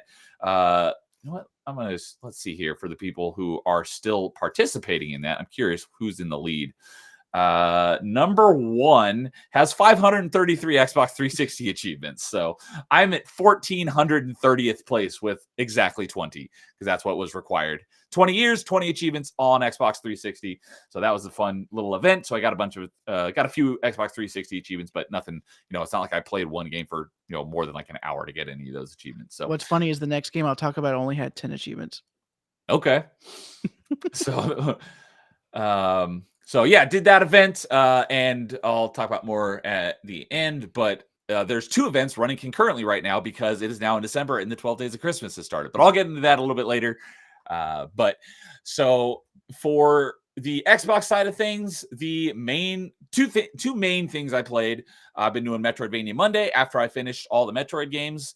I did the number 1 Metroidvania I've been looking forward to playing since it came out last February, I think it was. And that was Prince of Persia Lost Crown. I did it with the exception of the DLC because I was having technical difficulties and I just gave up on streaming it. I did that off stream, but the entire rest of the game I did all on stream. And that game is phenomenal. It made its way into my top 5 Metroidvanias. It is fantastic. If you haven't played Prince of Persia Lost Crown, you like 2D Metroidvanias, I highly recommend it. And it just sucks that game set off everyone's pattern recognition. Yeah, on the trailer. Exactly. So it was great, and I don't think that there was anything too out of the ordinary. There's a bunch of side quests. You have to complete all the side quests. You have to find all the collectibles, get all the health upgrades, fully upgrade all your equipment, and a bunch of story-based achievements. So nothing really stands out as they didn't really have like any creative achievements for doing something out of the ordinary. Very all standard fare just for collecting and doing all the things in the base game. But yeah, the base game was fantastic, and I loved it. It is a great game. The DLC, however, I said this on this Monday when I did Metroidvania Monday because I had, like I said, I had some technical difficulties, so I did the DLC. I started the DLC on stream. I did like an hour of it till my technical difficulties made me give up. And then I did, because I didn't want to jump into a new game when Prime 4 was, this week. Well, I played a bunch of Metroidvania demos for Metroidvania Monday. So I talked about on that one how not streaming the DLC, you didn't miss anything. The DLC was awful. It's like, how do you make such a great game and then release a DLC for a great game and the DLC was trash? I don't recommend the DLC unless you're a completionist like me. Hey, Borderlands 1 did it as well. Oh, Mad Moxie Underdome. Yes. Yeah. Although I don't think Borderlands is. I don't think it's a bad game. I just don't think it's a great game. Like, I thought Prince Persia Lost Crown was a great game. But which would you rather play, Mad Moxies or this DLC? Just DLC, just because it's so short. It says 3 to 4 hours. It took me about 6 hours, but Mad Moxie, I guess you could probably do Mad Moxies in about 6 hours, but I would probably still pick this one just because Mad Moxies, if you die and you don't get revived, you're screwed. You basically have to start all over from the beginning, and all that time was wasted. That's not going to happen here. So I would say this DLC over Mad Moxie, but yes, they're both bad DLCs. So the reason why I say that is because the DLC, if you had a Metroidvania with, a great Metroidvania like this, and you had a DLC, what would you expect out of a DLC? Well, since it's Prince of Persia, I would expect them to do the same thing that Bloodstained did. Are you just saying that to push my buttons? No, because Prince of Persia actually was originally like one of those more slower paced platformers, kind of like Pitfall. Yeah, when it was originally made. So I could actually see Lost Crown doing something like that with its 2D style. Oh, when you talk about Bloodstained, you're talking about Ritual of the Night, right? Yes. Okay, I was wondering if you're remembering me teasing about that DLC, and that's why you're saying that. Okay, because that DLC is one of the worst DLCs I've ever played. I hated that DLC. Dominique's I still need Curse. to play it one of these days. I would take this 100 times over Dominique's Curse. That was one of the worst DLCs I've played in my entire life. I hated that with a burning passion. This one sucked, but I didn't hate it like I did Dominique's Curse. Anyways, where I was kind of going with that is what I would expect out of a DLC is, I knew going into it that it's not terribly long. It's like the time estimate to complete it was like 3 to 4 hours. What I would expect out of a DLC is, for a Metroidvania, it would give you a new ability, and then the whole DLC is based on using that ability to navigate around and complete things. No, what did they go and do? They stripped you of all your abilities, and the DLC is just getting some, not all of them, just some of them back. There's no new ability. They just take it all away, and you have to get some of it over again. So it's like every Metroidvania.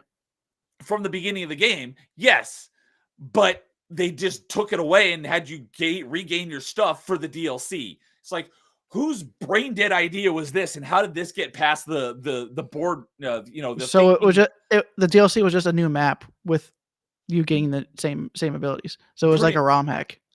Pretty much, yeah. It's like, how did this make it past the brainstorming stage? Like, hey, what if for a DLC we take away your abilities and give them back to you? It was terrible. So not as bad as Dominique's Curse, though, because at least the gameplay in the game is still really good. But just the design principle behind this DLC was terrible. Yeah. So I see where they're going with it. They were thinking about a ROM hack. It's not going to get a ROM hack, though, because this game only came out in January of 2024. I thought February, so it's off by a few weeks. What do you mean by it can't get a ROM hack? It'll get a ROM hack eventually. I guess maybe the PC version, but not on Xbox. At that point, it's just a mod, though. Yeah. So, yeah, it's sad that this is Ubisoft put out a great game, and the studio got shuffled around, shut down, whatever you want to call it. The studio is no longer the studio that made it, and it didn't sell well. But yet they come out with Assassin's Creed Shadows, and I don't think it sold as well as some of the previous ones, but it did sell decently well. But Here's the then thing, though. stuff like this doesn't get the recognition it deserves. If I ever really start going back through the Assassin's Creed games, I'm not going to continue after Origins because it does everything I hate about open world games. That's the next one up for me because I beat Syndicate, although I still have a couple achievements to go back and do, but I basically got to do a full playthrough for those. So the next one up on my Assassin's Creed is Origins. I just don't know when I'm going to get to it because Origins and Odyssey and Valhalla are just so huge. They take forever. But they do everything I don't like about open world. I would be I played probably about 8 hours. At least there's Mirage there, so I would probably play Mirage. Probably do Mirage. I've done about 8 hours of Origins, and it's not bad, but my biggest issue is like the RPG elements. It's like you can no longer, like assassinate someone. It's like, oh, you just take a giant chunk of their health bar. It's like, this is Assassin's Creed. This is an RPG. If I get you with you got to wear this fancy hat. Yeah, it's like that gives you more stealth damage. If I stab you in the back of the neck with my hidden blade, you should be dead. It's not like you should be able to survive that and just have like a little bit of health left. Now we're fighting. It'd be different if it was entirely new game series that they did that for, but exactly. Like the kind of a sort of spinoff I really enjoyed was Immortals Phoenix Rising. Like that, I would perfectly understandable. But an Assassin's Creed game, no, that should not be a thing. That's my main issue with the game. But I've heard that you can get severely overpowered and that doesn't really become an issue. But I've only played a little bit of it, so it'll probably take me a while to get there. But anyways, Prince of Persia Lost Crown, great game. I would highly recommend the base game. Just if you don't care about achievements, don't play the DLC. So I still say the best Prince of Persia game is Warrior Within. So yeah, a bunch of people, as I was streaming, were like, "Hey, have you played, the other ones?" And the only other Prince of Persia game I played was 2008, the cel shaded one, which I enjoyed, but I have no nostalgia for the franchise. So I've heard everyone talk up the Prince of Persia trilogy, Sands of Time, Two Thrones, and Enemy Within. Because there are two consoles on Retro Achievements that could have Prince of Persia. I was just looking at those the other day. A couple of them on PS2 have Retro Achievements, but none of the GameCube ones do. But I don't think all three of them do. I think only Sands of Time has Retro Achievements on PS2. Is that what you're pulling up right now? Yeah, I'm looking through. Because I've heard that those games are great. I have not played them, but Warrior Within has achievements. Warrior Within has achievements. Although it only has 33. Why does it only have 33? So out of the trilogy, though, does Sands of Time have achievements? Yes, Sands of Time is the first one, then Warrior Within. And Warrior Within. And does Two Thrones have achievements? Not yet. Okay. Is someone working on it? Don't know. So, but yeah, I will probably play those for retro achievements at some point, especially once all three of them have retro achievements. I'll probably go through and play through them at that point. There is someone that claims it. It is claimed? Okay, cool. So, yes, I will play the PS2 versions, unless the GameCube versions get achievement support before Why not both? Them. But I will play them for retro achievements at some point. Because I've heard that they're great. So I have not played them, but I will. I played through them on the PS3 remaster collection. Oh, I didn't realize there was a remaster collection. But it's only on PS3. Only on PS3. So maybe I'll get a PS3 at some point because I want to. You'll have to enlighten me. You might want to pick one up soon because I think they might start going up soon. Well, I can't afford it anytime soon, but because like I want to play through the God of Wars, and I've heard that PS3 is like the best way to play them since you can play all of them. You can play the first 5. You can play the first 5 and the first 6 because Ascension also counts, but you won't be able to get the platinum on Ascension. No, does it have it has multiplayer mode that no longer has servers. Okay. It was also one of those. It was also one of those multiplayer modes that you were required to pay to get on the server. Okay. Because Sony was in on that. It's PlayStation, so I don't even. Technically, I do have a couple of trophies, and that's because you had to tie Ghost of Tsushima to a PlayStation account. So I had to create a PlayStation account. So I have a couple of trophies for Ghost of Tsushima, even though I've never had a PlayStation. But I won't really care about my PlayStation trophies that much. So I will. Go for the God of War Platinums because they're actually mostly easy outside of the extra arena mode where it's like a bunch of challenges. Yeah, kind of like the Ninja Trials and Ninja Gaiden. Okay, but yeah, so that's like the main reason why I got a PS3 at some point is to play through all the God of War games. So, but some of those remaster collections are really good on the PS3, like the Ratchet and Clank, the Jack and Daxter, Yeah, Then those are other games that I want to play that I've never played that I always wanted to. and of course, again, Prince of Persia trilogy. Yeah, Prince of Persia. There's even the Ghost. I think there's even a Splinter Cell one. Yes, there is. So. I don't think it has trophies though. Sure about that? I could be wrong about that. I'm not 100% certain. Let me check. I can check on Metagamerscore. Okay. But I'll just look Splinter Cell. Yeah, when I get a PS3, I'll have to be like, all right, what do I need to do to be able to play? Yes, they are. They do. The Splinter Cell collection has trophies. Yes. Okay, cool. You gotta remember though that on PS3, whenever there's a collection like that, they separate the games. Oh, well, that's better. Yeah, because like how I did the Devil May Cry trilogy on Xbox 360, and it was all one game. Yeah. On PS3, it is 3 different games. Nice. That's much appreciated. So you get 3 platinums. Awesome. So that's probably why you didn't see it, because you didn't see the collection as one list. Because I see Splinter Cell Chaos Theory, and Splinter Cell Pandora Tomorrow, and Blacklist. Blacklist. Well, I'm just looking at the PS3 games that are on Metagamerscore. Oh, okay. Like, yeah, because Blacklist was a 360 game, so I get that would have also been on PS3. Same thing as Chaos. It looks also the same thing with Chaos Theory. Chaos Theory was an original Xbox game, and probably in that collection, but it did not have a 360 version. It was on GameCube though.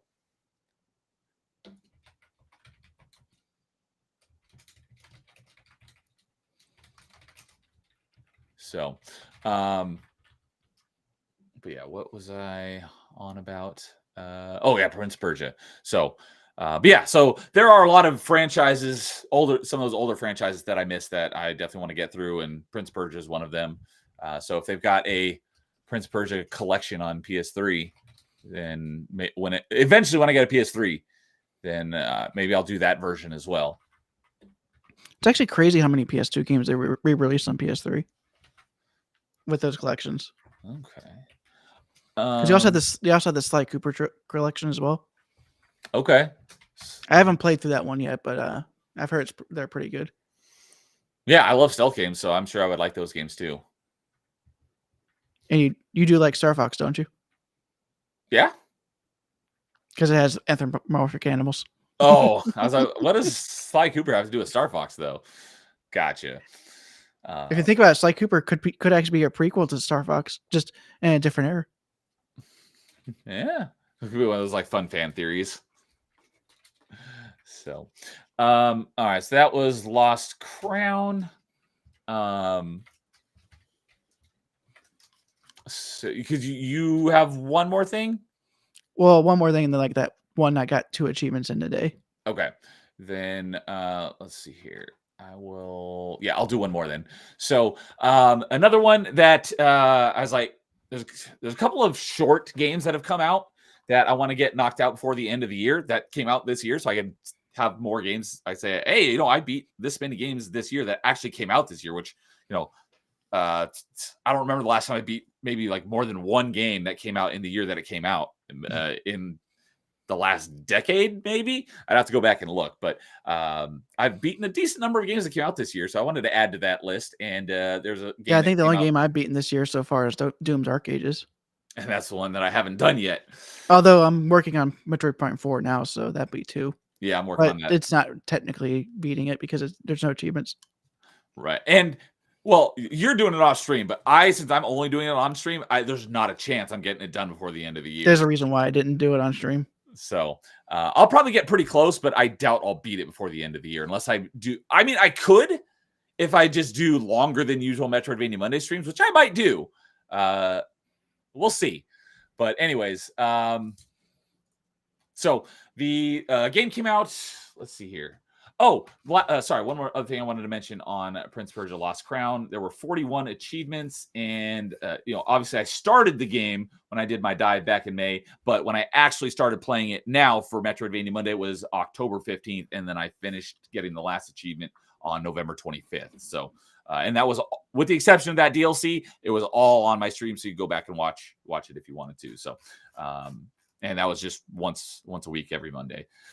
So the game that came out, I'm going to pull it up here. Let's see here. When did it come out? It came out in August. And I think I dived it. Yeah, I dived it the week it came out, but I actually like, you know what? That's a pretty short game. I'll go ahead and knock that one out.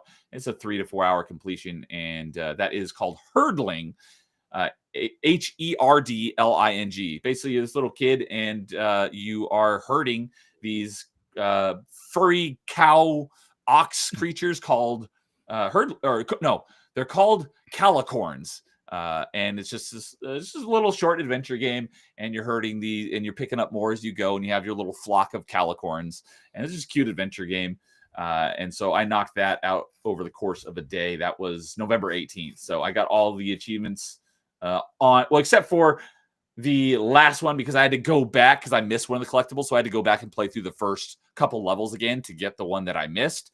And I got that one a little after midnight on the 19th. But I did that whole game basically over the course of that one day. And total playtime was about 6.5 hours. And it was just a cute little adventure game. And most of the achievements were for just going through the game. There was a couple of collectibles. So I did have a little guide up and to make sure that I didn't miss any. And I still missed one. So I had to go back and get that one. And there's an achievement for a couple of missable achievements that are very difficult to miss. And then there's one for basically getting through the game without any of your calicorns dying. And that was pretty simple, because if you do, you can just reload your save. It's just if you let one die and continue on and it auto saves, then you're screwed. But if it died, which that did happen to me a couple times, I just reloaded my save with my last checkpoint essentially. So that one's very easy to get around. So it had a total of 31 achievements, and just not a whole lot to say about it other than just going through and getting all the collectibles, and cute little adventure game. And so just another game that I can say I got done in the year it came out, and it looks like two more of my friends have beaten it since I did it on November 19th. So cute little game, and looking for a little palate cleanser, which I could use, which is another thing I'll talk about on my next little segment of games, because I needed a palate cleanser from Doom, and not only just from Doom, like I was talking about earlier, but just a lot of these technological problems I've been having with my streams are just driving me nuts. I haven't gotten back to Ninja Gaiden 4 since I last played it on stream, like in September. So that's another one I plan to get back to before the end of the year, so I can beat that one and say I beat it before the end of the year. But a lot of just frustrating games and frustrating things happening. I needed some palate cleansers, so this was one of them, and then I have another one to talk about briefly in a couple minutes. But yes, that was Herdling. So what's the last thing that you want to talk about? Last game I'll talk about that was on and this one was a 360 game that I just decided to do. I didn't do it because of the True Achievements thing, the event. But I'd started this one before the last stream, but I went and finished it after I got back home from vacation for Thanksgiving, and that was 99 Nights. Okay. The somewhat Muso game. Yeah, I remember my first job. I remember one of my coworkers was talking about 99 Nights, and he was all excited about it, and I was like, "Yeah, that game." I never played it, but I remember like the advertisement and stuff. Yeah, I'm pretty sure he did. But I thought it was cool. It's like you're fighting like hundreds and hundreds of enemies. I was like, it does not do it well. It was very Dynasty Warriors-like from what I remember, but I've never actually seen any gameplay of the game, so I don't know. Well, since then, let's just say this game proves that the formula for Dynasty Warriors, it can be ruined. Well, didn't they do that with Dynasty Warriors 9? Yes. But this was long before that. Yes. Even 6 still had some semblance of a good game there. But 99 Nights, it's just too clunky with all of it. Like, there are a couple of characters that did feel good, but most of the characters did not feel great. And it only had 7 characters. Oh, that's right. You did briefly talk about 99 Nights last episode. And it was, it only had like a couple of achievements. It only has 10 achievements. 10 achievements. Yeah, you were talking about, I think you had like 3 of them so far. Yeah, and I got because 7 of them are just beating the story mode for each character. Okay. Then the last one is get every character level 9 and then beat each stage as level 9 for those characters. Okay. So that added an extra hour for most of the characters. And then get A rank or higher on every stage.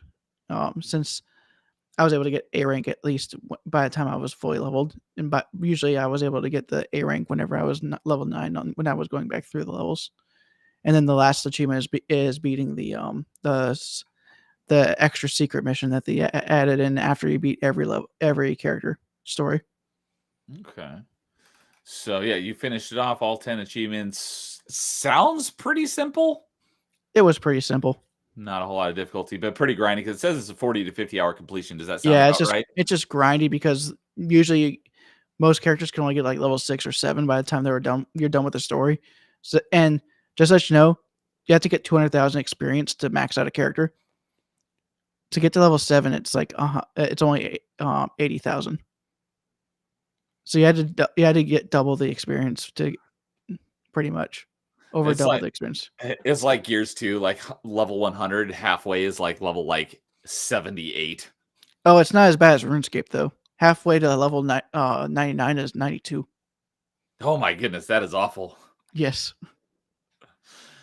So, yeah, it was a 360 game, so it's not able to track your time like on Xbox One games. Do you?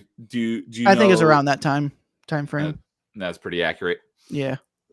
Okay. So, let's see here. And also came out. This is an early game. This came in August 2006. Not even a year into the 360's life cycle. Yeah. So, and you just started it, so it's not like you started it forever ago and then finally completed it. Yeah, I just started it. So, it sounded like you were about to say something. Don't remember much. What I was about to say. I don't remember what I was going to say. Just it was not the greatest game, and also the story is not cohesively put together. That also didn't help. Okay. Do you think you're going to do 99 Nights 2? Eventually. Okay. See if they improved anything. That one has 50 achievements, so you do get more out of it, but it's the same 40 to 50 hour completion, it says. Yeah, so it probably gives you pop-ups more often. Yeah, more stuff along the way. So I have 15 friends who have played 99 Nights, and you are number 8 that has completed it. Most basically all the ones, there's 2 that are like, looks like they only have like 1 or 2 achievements left, and then everyone else is like they played it like a little bit and like gave up on it, and they only got a couple points in it. So they realize how bad of an achievement list it is. All that to say, most of the Dynasty Warriors games are much better than this. Yes. Okay. Although I think I'll still play this one over 9. Oh, you think I'd take 99 Nights over Dynasty Warriors 9? Yes. But I still think I'd probably play 2 or 6 over 99 Nights. Okay. Remember, 2 is more of a tech demo on the PS2.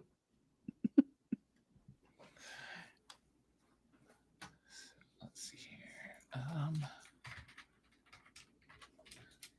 All right. Anything else that you wanted to cover? I could talk about the 2 achievements I got today and the one GameCube game I played. Okay. And then I got 2 quick things to talk about, and then we'll wrap it up. Yep. And because I played some Melee today, because I was just like, you know what?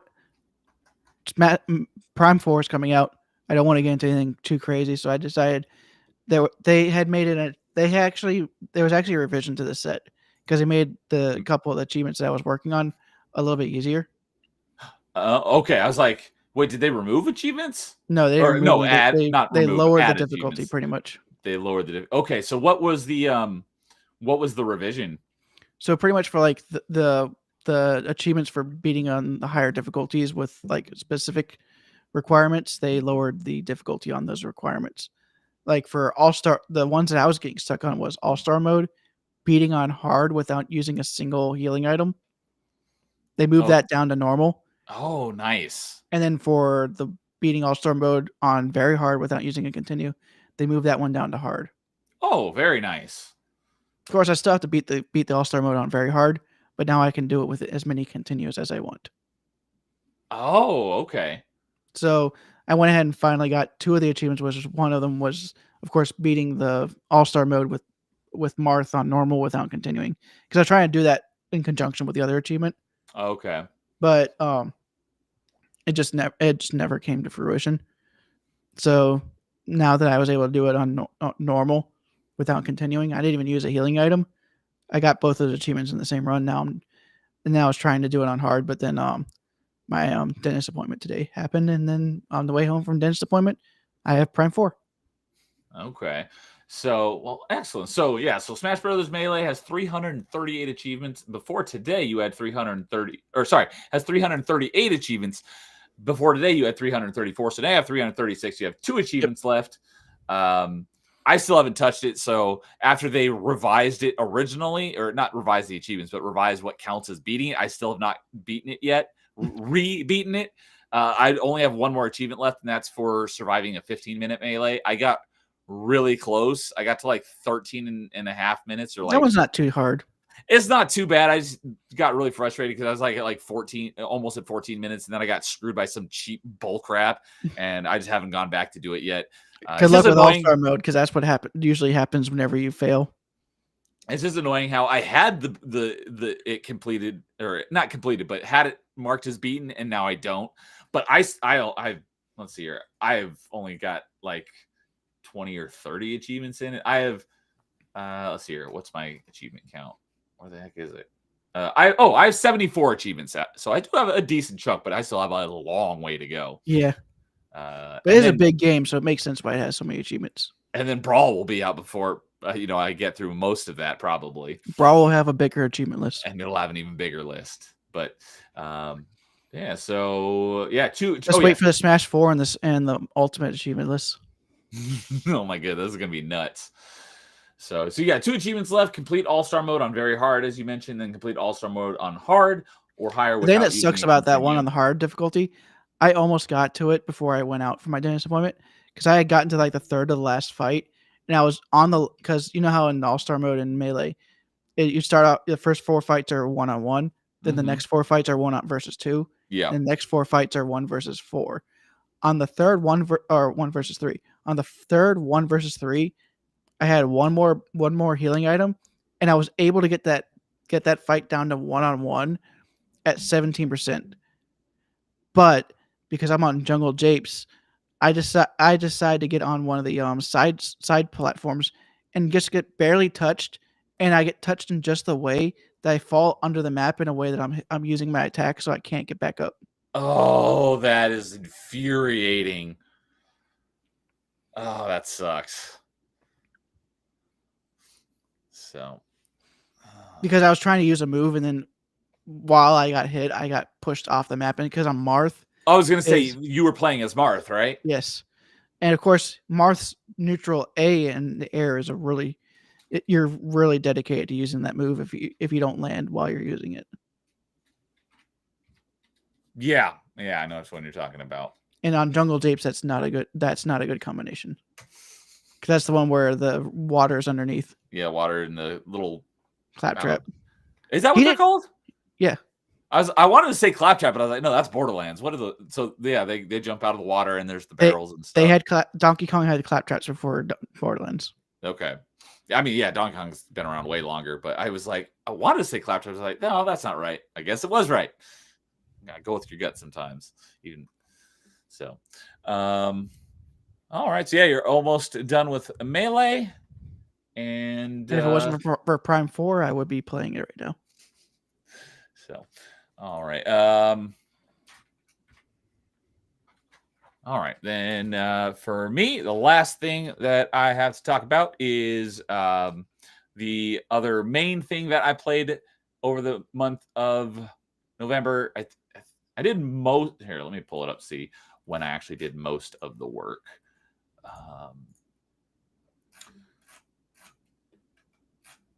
Yeah, I got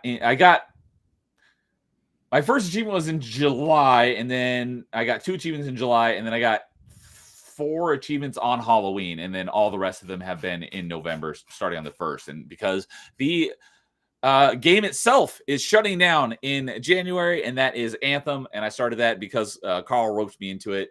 but I don't mind. I actually have enjoyed it for the most part. It's very, I think it's gotten a lot more hatred than it deserved.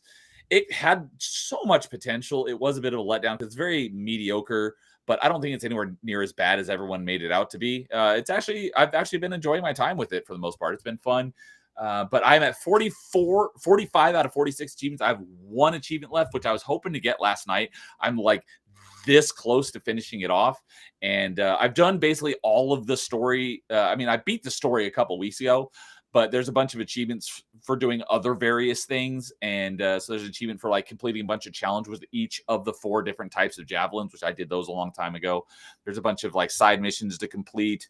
I was mentioning this on Party Chat on Tuesday night because with the exception of this last achievement, all of the achievements range from like a ratio of 1 to like 2.5. And this last achievement is a 7.5. So it's a huge jump in ratio. And it's just because it's very tedious. It's not difficult. It's a collectathon, essentially. There's you just have to collect all these various items all over the world map. And the world map's pretty big. And some of the items are in specific spots, so there's easy guides to follow along to go and find those items, but some of them are randomly spawning, so it's just you hope that they show up. Fortunately, when these ones do show up, as long as there's no other players around you, because it's kind of like Destiny when you're in the overworld, essentially other people who are playing the game can be there with you. But when you're in a actual mission, you can set it to private so that no one else shows up in your mission. But by default, it's on public. So if you just start a mission, other people will join in on your mission with you. You have to manually set it to private for other people to not join you, which is what I've done for all the story missions, because I want to play through the story missions at my own pace. What are we talking about? Just got here. What's up, Crazy Landlow? How's it going? We're getting close to the end here, but right now I am talking about Anthem. So, but the main overworld, when you just go into free play, which is basically like patrol in Destiny, you can't set that to private, so there'll be other people out there. But as long as there's no one else nearby you, some of these randomly spawning collectibles, if you go far enough away, it'll respawn, so you can kind of farm it multiple times before it disappears. But yeah, so this last achievement is for completing all of the collectible challenges. There's like 10 of them because there's a bunch of different types of collectibles. So I have let's just say, for the sake of argument, there are 10 different collectibles challenges, and you have to complete all of them in order to get this achievement. I have 9 of them done, and on this last one, I have like 10 out of the 25. So I've like 15 more, and I'll be done with the game. So I'm hoping to get that done tonight or tomorrow because I'm really close. I'm ready to get ready to. Not that, like I said, not that I've disliked the game, but I'm just ready to be done with this one and log it away as done and have it completely done before it goes offline in January. But that's the main game that I've been playing through November, and I'm playing it pretty much every day because one of the other achievements that was a little grindy was there's just like pretty much any RPG, you got your item rarities like common, uncommon, rare, legendary, and epic, I think, are the gear tiers in this game. And there's an achievement for completing a mission as each one of those tiers. And in order to get to each one of those tiers, all of the equipment you have equipped has like a number value associated to it. And all of those numbers added together is like your gear score, just like your light level in Destiny. And there's a certain threshold you have to meet in order to have your javelin be a uncommon rarity or rare rarity or epic or legendary or whatever. And so you just have to get enough high level gear to get your overall number high enough. And so I got the final rarity, like gear level rarity achievement, like the night before last. So that was like one of the main things I was working on, because you just got to keep getting better gear. So every time you get another item that has a slightly higher than whatever you previously had, you got to equip it so that the next stuff you get will be slightly higher. Just like, that's basically the loot grind of Destiny as well.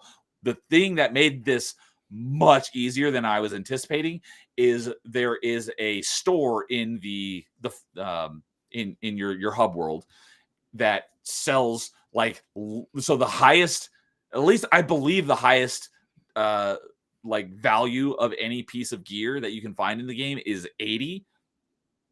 Whereas even though I've been playing it for like nearly 100 hours now, when I beat a mission, the highest level of equipment I get from drops is 38. unless you get and that's purple gear, which is like legendary, and then above that is actually called masterwork, and that's orange, and then there's gold is above that. But I think it's capped because the highest purple gear I've gotten is 38.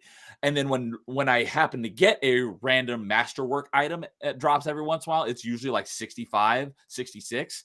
And then I think in the world, after like 100 hours, I've had one gold item drop.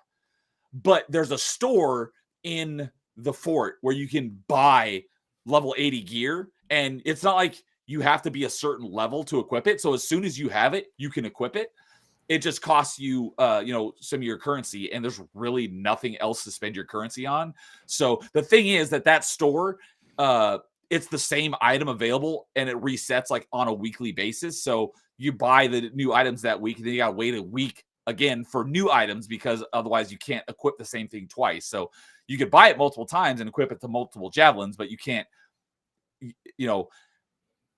I'll replace my level 38 item with this level 80, so it jumps my score up. But if I buy it again, I can't equip that to my same javelin, so I got to wait a week for the next item to be available. So it's taken a few weeks, but I've been able to fill out basically all of my slots. All but one of my slots now have gold equipment in it, except for one, and that one has a masterwork item in it. So my overall score is like 918 now, and the last achievement that I was mentioned, where you have to have a certain rarity level to get that achievement, was like 750 or something. So I thought that was going to be really hard to come by, but as I just kept buying those items from the store, it made it a breeze. It's just you got to wait for the store to be available. So if you start this game too late, since there's only like 6 more weeks of the game, you might be cutting it really close for that gear that you need in order to hit that high enough tier level. So I think I did that game a while ago. I wish I got here earlier, but I was at work. No problem, Craig Lana. Obviously, you can always go back and re-listen to it. And if you do go back, and you can listen to it at times 2 speed, which is what I usually do. Yeah. So, but yeah, so I'm this close to finishing Anthem. I'm hoping to do that tonight. I was following a guide for the last item I need. So the last collectible challenge I need to complete is for Scar, which is one of the enemy factions. And I'm pretty sure I have 9 out of the 25 that I need. And I was following a guide, and I didn't find any of the 25. I did find a few more. So I think I'm probably about like 15 or 16 by now. So I have like probably about 10 more that I need to find. But I followed every spot that he went to, and I didn't find any. So I've heard some people say that if you run into this issue, just start a new character. And you do have to play through the first couple levels till you can go and free roam the world again. But your progress stays, but the items respawn on a new character. So I think I have one more mission to do, and then I'll unlock the free roam mode, and then I'll be able to go and follow that guide again, and all the items should be at each one of those spots, and then I should be able to finish up this achievement in like another hour or so. So I'm very close to finishing Anthem, and for the most part, I've enjoyed it, and I think it got a lot more hate than it deserved. So I actually finished that game about 4 years ago. Okay. I think the moment they said there was not any more updates, that's when I went and did it. I was eagerly waiting the version 2, because they said that they were gonna basically do like a like Final Fantasy 14, where they basically like redid the game and re-release it. There was a plan they were gonna redo the game and re-release it, and then that got scrapped. So if that had come out, I would have played it. EA. Yeah. If that version 2 of the game had come out, I probably would have played it at that point. But the moment they said that they're scrapping it, I was out. Fair enough. So I see Dude's profile pictures, Chief and Samus. Have you played the Smash mod Smash Rex? I have not played it, but I know of it. The only Smash mod I've played is Project M. Project M. I have played that one. I wonder if there's going to be a Project M set eventually on Retro Achievements. I do. I had this pulled up a couple days ago. There is a Smash Melee hack that is either getting an achievement set or it currently has one. It has some weird name. I know there's one for there is one for 64 that they have. There is that one as well. Okay, here we go. So the one for... Wait, why is it not here? I know I have it on my... What the heck? Did I not put it in my want to playlist? I guess I didn't. So yeah, there's the N64 has the Smash remix. I don't know why I didn't have that one as in my list of to play. I do have it in my playlist. So why is it not showing up in my list of games I want to play? Probably because it doesn't have achievements yet. Smash. Oh, it's because I typed in Smash Bros as my filter, and it's called Smash Remix. There's no Bros. Let me delete the word Bros, and there it is. So yeah, there's the N64 Smash Remix, the GameCube one, and Smash Remix does have retro achievements. It's the GameCube one. Someone is working on it, but doesn't have achievements yet. Called Smash Bros. Melee, the Akanea build, Akaneia. I'd never heard of it until I stumbled across it on Retro Achievements. Apparently, there's a DS homebrew game that's also a Smash Brothers game. Oh, for DS. I wasn't looking at chat, but Crazy Landless says, "Is it Melee Akanea? Is that it?" Yes, that is exactly the one that I was looking at because someone is building an achievement set for it on Retro Achievements. I don't know anything about it, but yeah, it'll get a retro achievement set here at some point. So he knows what it is, but yeah.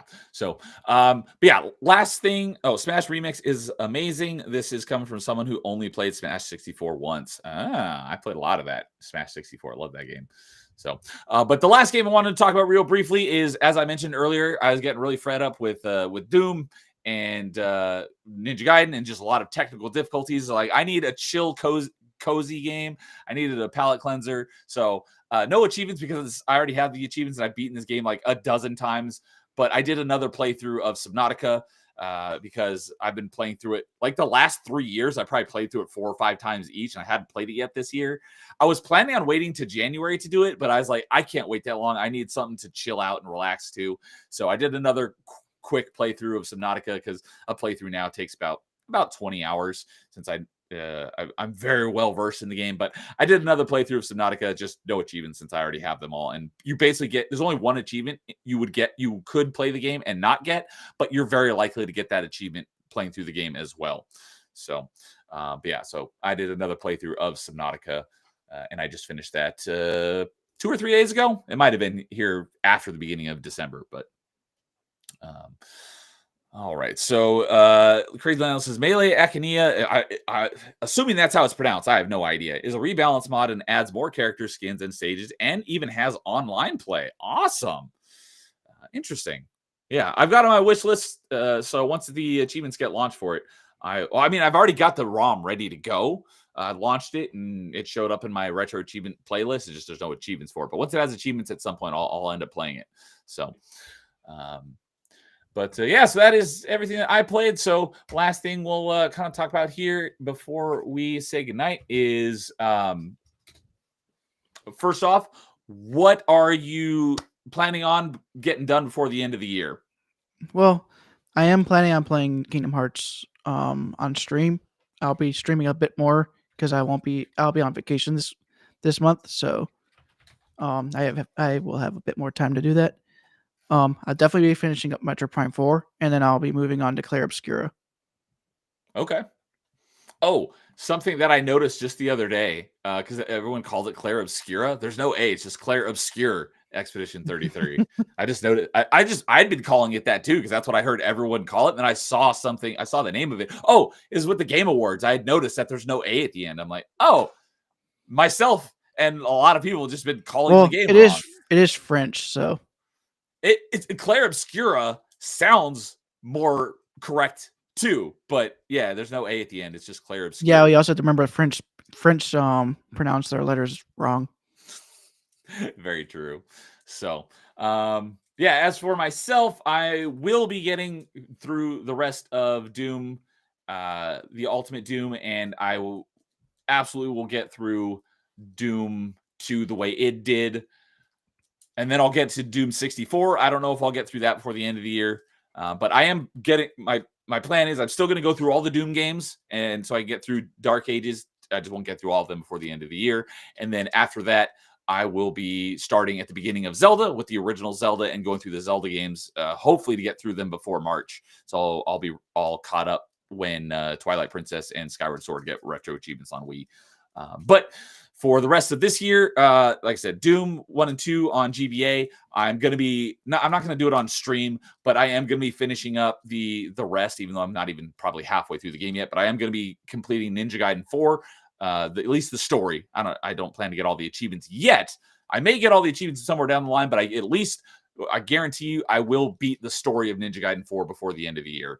And then let's see here. Anything else? There is another thing. I am planning a stream with Imp Black Belt, and we're going to be doing Overcooked. Oh, I just did a stream of Overcooked over on Winter Prince's channel on Thanksgiving week, and Static 2020 joined us, and that was a lot of fun. So that makes even more sense because he's Imp is a cook. Yep, I thought me and him would be able to show Melee K how it's done. So let's see here. Oh, and the other thing I was going to mention is that as I alluded to it at the beginning of the stream, that we are now in December, so we are now in the 12 Days of Christmas. So I'm doing the 12 Days of Christmas challenge as I always do. I'm not going to do it on stream just because of time constraints, but I am up to date currently. So we're on day 4 since it is the 4th of December. The first day was getting an achievement with 100 plus TAD. I did that with an easy achievement in Quake 2. That took me like 20 minutes to get.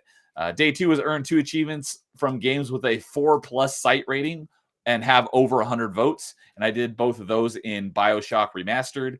And then day 3 yesterday was earn 3 achievements in games previously in the top 100 of our most popular Xbox games of the week. And I did those 3 in a matter of like 5 minutes on Mullet Mad Jack. And then I've not done day 4 yet, but it's get 4 achievements with 3 consecutive zeros in the game name, achievement name, or achievement description. So after we're done here, I'm going to play some Warhammer 40K Space Marine 2, and I'm going to get those achievements knocked out since that one has 4 zeros back to back. And then at 2 o'clock in the morning, my time is when it reveals the next challenge. So at that time, we'll know what the challenge is for tomorrow for day 5. But I'll talk more about that next month. But 12 Days of Christmas is in full effect, and it's my favorite event of the year. And it's going to be a lot easier this year than last year, because last year I was only doing started games, although I'm doing that as well this year. But last year, I didn't have a whole lot of games to pick from since I was getting very close to recovering my dive. Now I've started like 400 additional games, and most of them I haven't played yet, so I got a lot of games to pick from. So 12 Days of Christmas this year should be very simple. So, and then... Oh, and Lionel says, I started playing Mario World on SNES since I've never played that version. I only played the GBA version. Super Mario World was my very first video game I ever owned when I got my Super Nintendo for Christmas from my grandparents back in the day. So that game, even though I'm not, I like it, but I'm just not a big fan of Mario franchise in general. But that game is what got me into becoming a gamer. Donkey Kong is superior. Oh, absolutely. I love the Donkey Kong games. And I'm actually someone who says that Yoshi's Island is superior to Mario World 1. I have not played that one yet, but I will be playing that one because you reminded me that it even existed, because I totally forgot it existed. But I haven't played that one, but I will take Donkey Kong Country 1, 2, or 3 over basically any Mario game any day. I love the Donkey Kong Country games. So anyway, started playing that version, the SNES version, since I never played the GBA version, and Super Metroid on Messen emulator. I am actually familiar with that emulator. I haven't used it, but I know of it, and need to finish Twilight Princess. Twilight Princess is fantastic. So, hey, if you, since you're doing emulator, if you like achievements, you should do your retro games for retro achievements and join Dude and I on retro. You have to use a different emulator. Yeah. So I recommend look into retro achievements and start getting some retro achievements, and I'll friend you, and it'd be great to see your progress. So I plan on playing Donkey Kong Country 2 and TOO, not number 2, but you'll probably play all 3 of them. I did all 3 of them earlier this year. That was another series I was planning on getting through. I haven't even started DK64 yet. How dare you? I will do it. That's another one. I need to get through that because I'm also I need to get through that so that when Donkey Kong Country Returns gets achievements on Wii, I'll be ready for that. But there is another Donkey Kong platformer between them, which I didn't even realize. But Donkey Kong Jungle Beat. I'm not going to do that one. Why not? You also need the bongo controller. I've heard that you can play it without the bongos, but that's like playing Guitar Hero without a guitar controller. It ruins the experience. So maybe someday I'll get one and get I'm assuming you can get the Conga controller and use the GameCube adapter to play it on Dolphin, right? You should be able to. I've never actually tried it. Maybe one of these days I need to try it. I would assume that you can. So because I do have two bongo controllers. Oh, maybe I could buy yours. Nah, I'm good. I want mine too. All right. Especially if I ever have friends over and they want to play Donkey Konga. Okay, fair enough.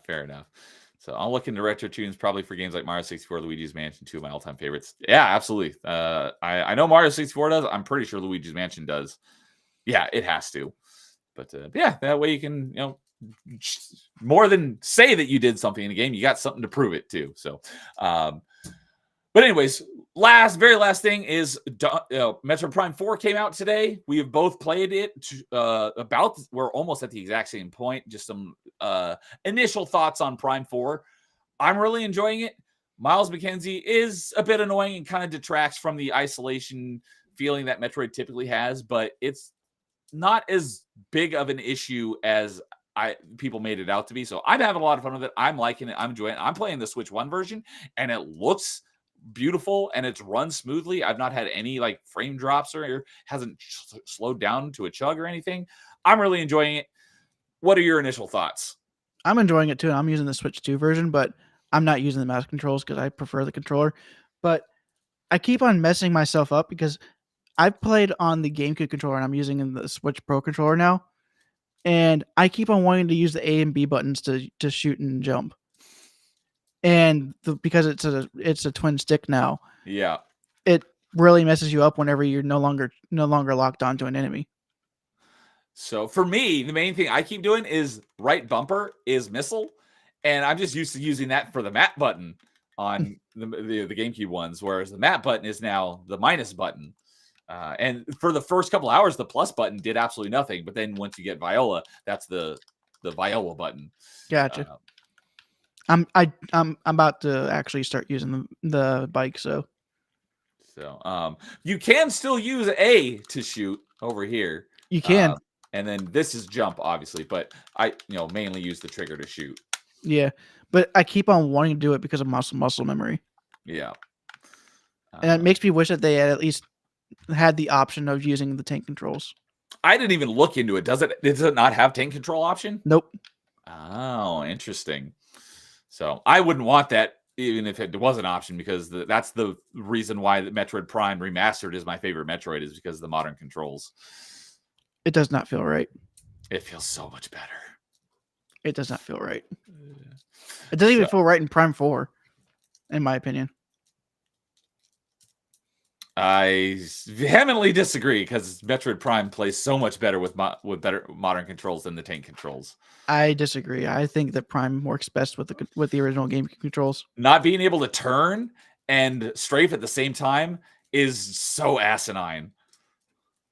You need to know how to play the game then. I mean, I do know how to play it. I've beaten them both many, many times. Not as many times as you have, but I've still played them a lot of times, and it feels so antiquated. And here's the thing: whenever I did retro achievements first time on stream for Metroid Prime, I beat the speedrun achievement without even trying.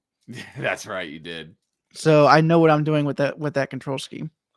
Yeah. I mean, I had that achievement as well. Took me a couple tries though. But yeah, so I'm looking forward to more Metroid Prime 4. I will be continuing my stream on Monday on the upcoming Metroidvania Mondays, however many episodes it takes me to beat it. I may go longer than usual, because normally I go about 4 hours. I may go longer than that with the hopes of beating it before the end of the year, especially since I don't. Let's see here. Let me switch over to December.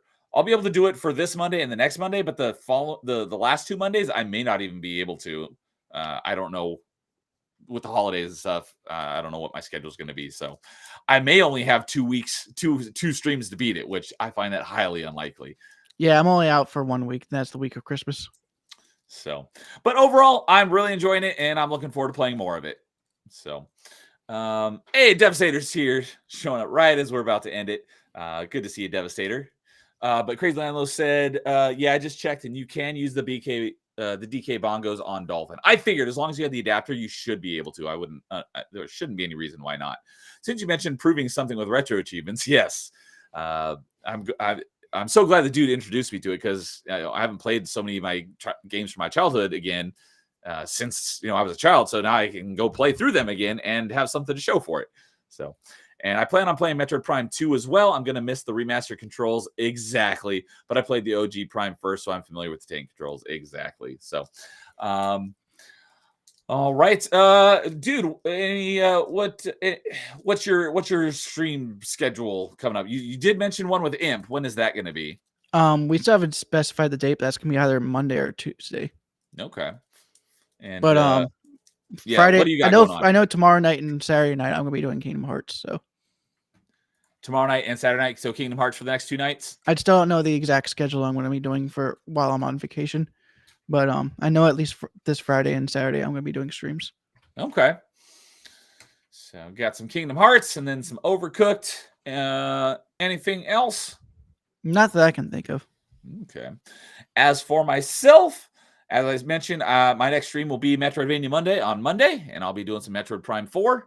And then I will be on Carl's channel on Wednesday as we start a new stream called Backlog Battling, where we just talk about the games we've been playing, kind of like this, but more talking about the games than the achievements. Since he's he does do some achievement hunting. He just got the platinum for, I think it was Mass Effect Legendary Edition. So he does get platinums every once in a while. But we're just gonna be talking about the games themselves, what we've been playing, what we like about them. Yeah, we try to talk about the games themselves too. Yeah, but obviously our focus is more on the achievements and what it took to complete them than the game itself. But we do talk about the games as well. But we're starting. Well, usually to complete a game, you have to 100% it, so you have to know what you're doing with the game.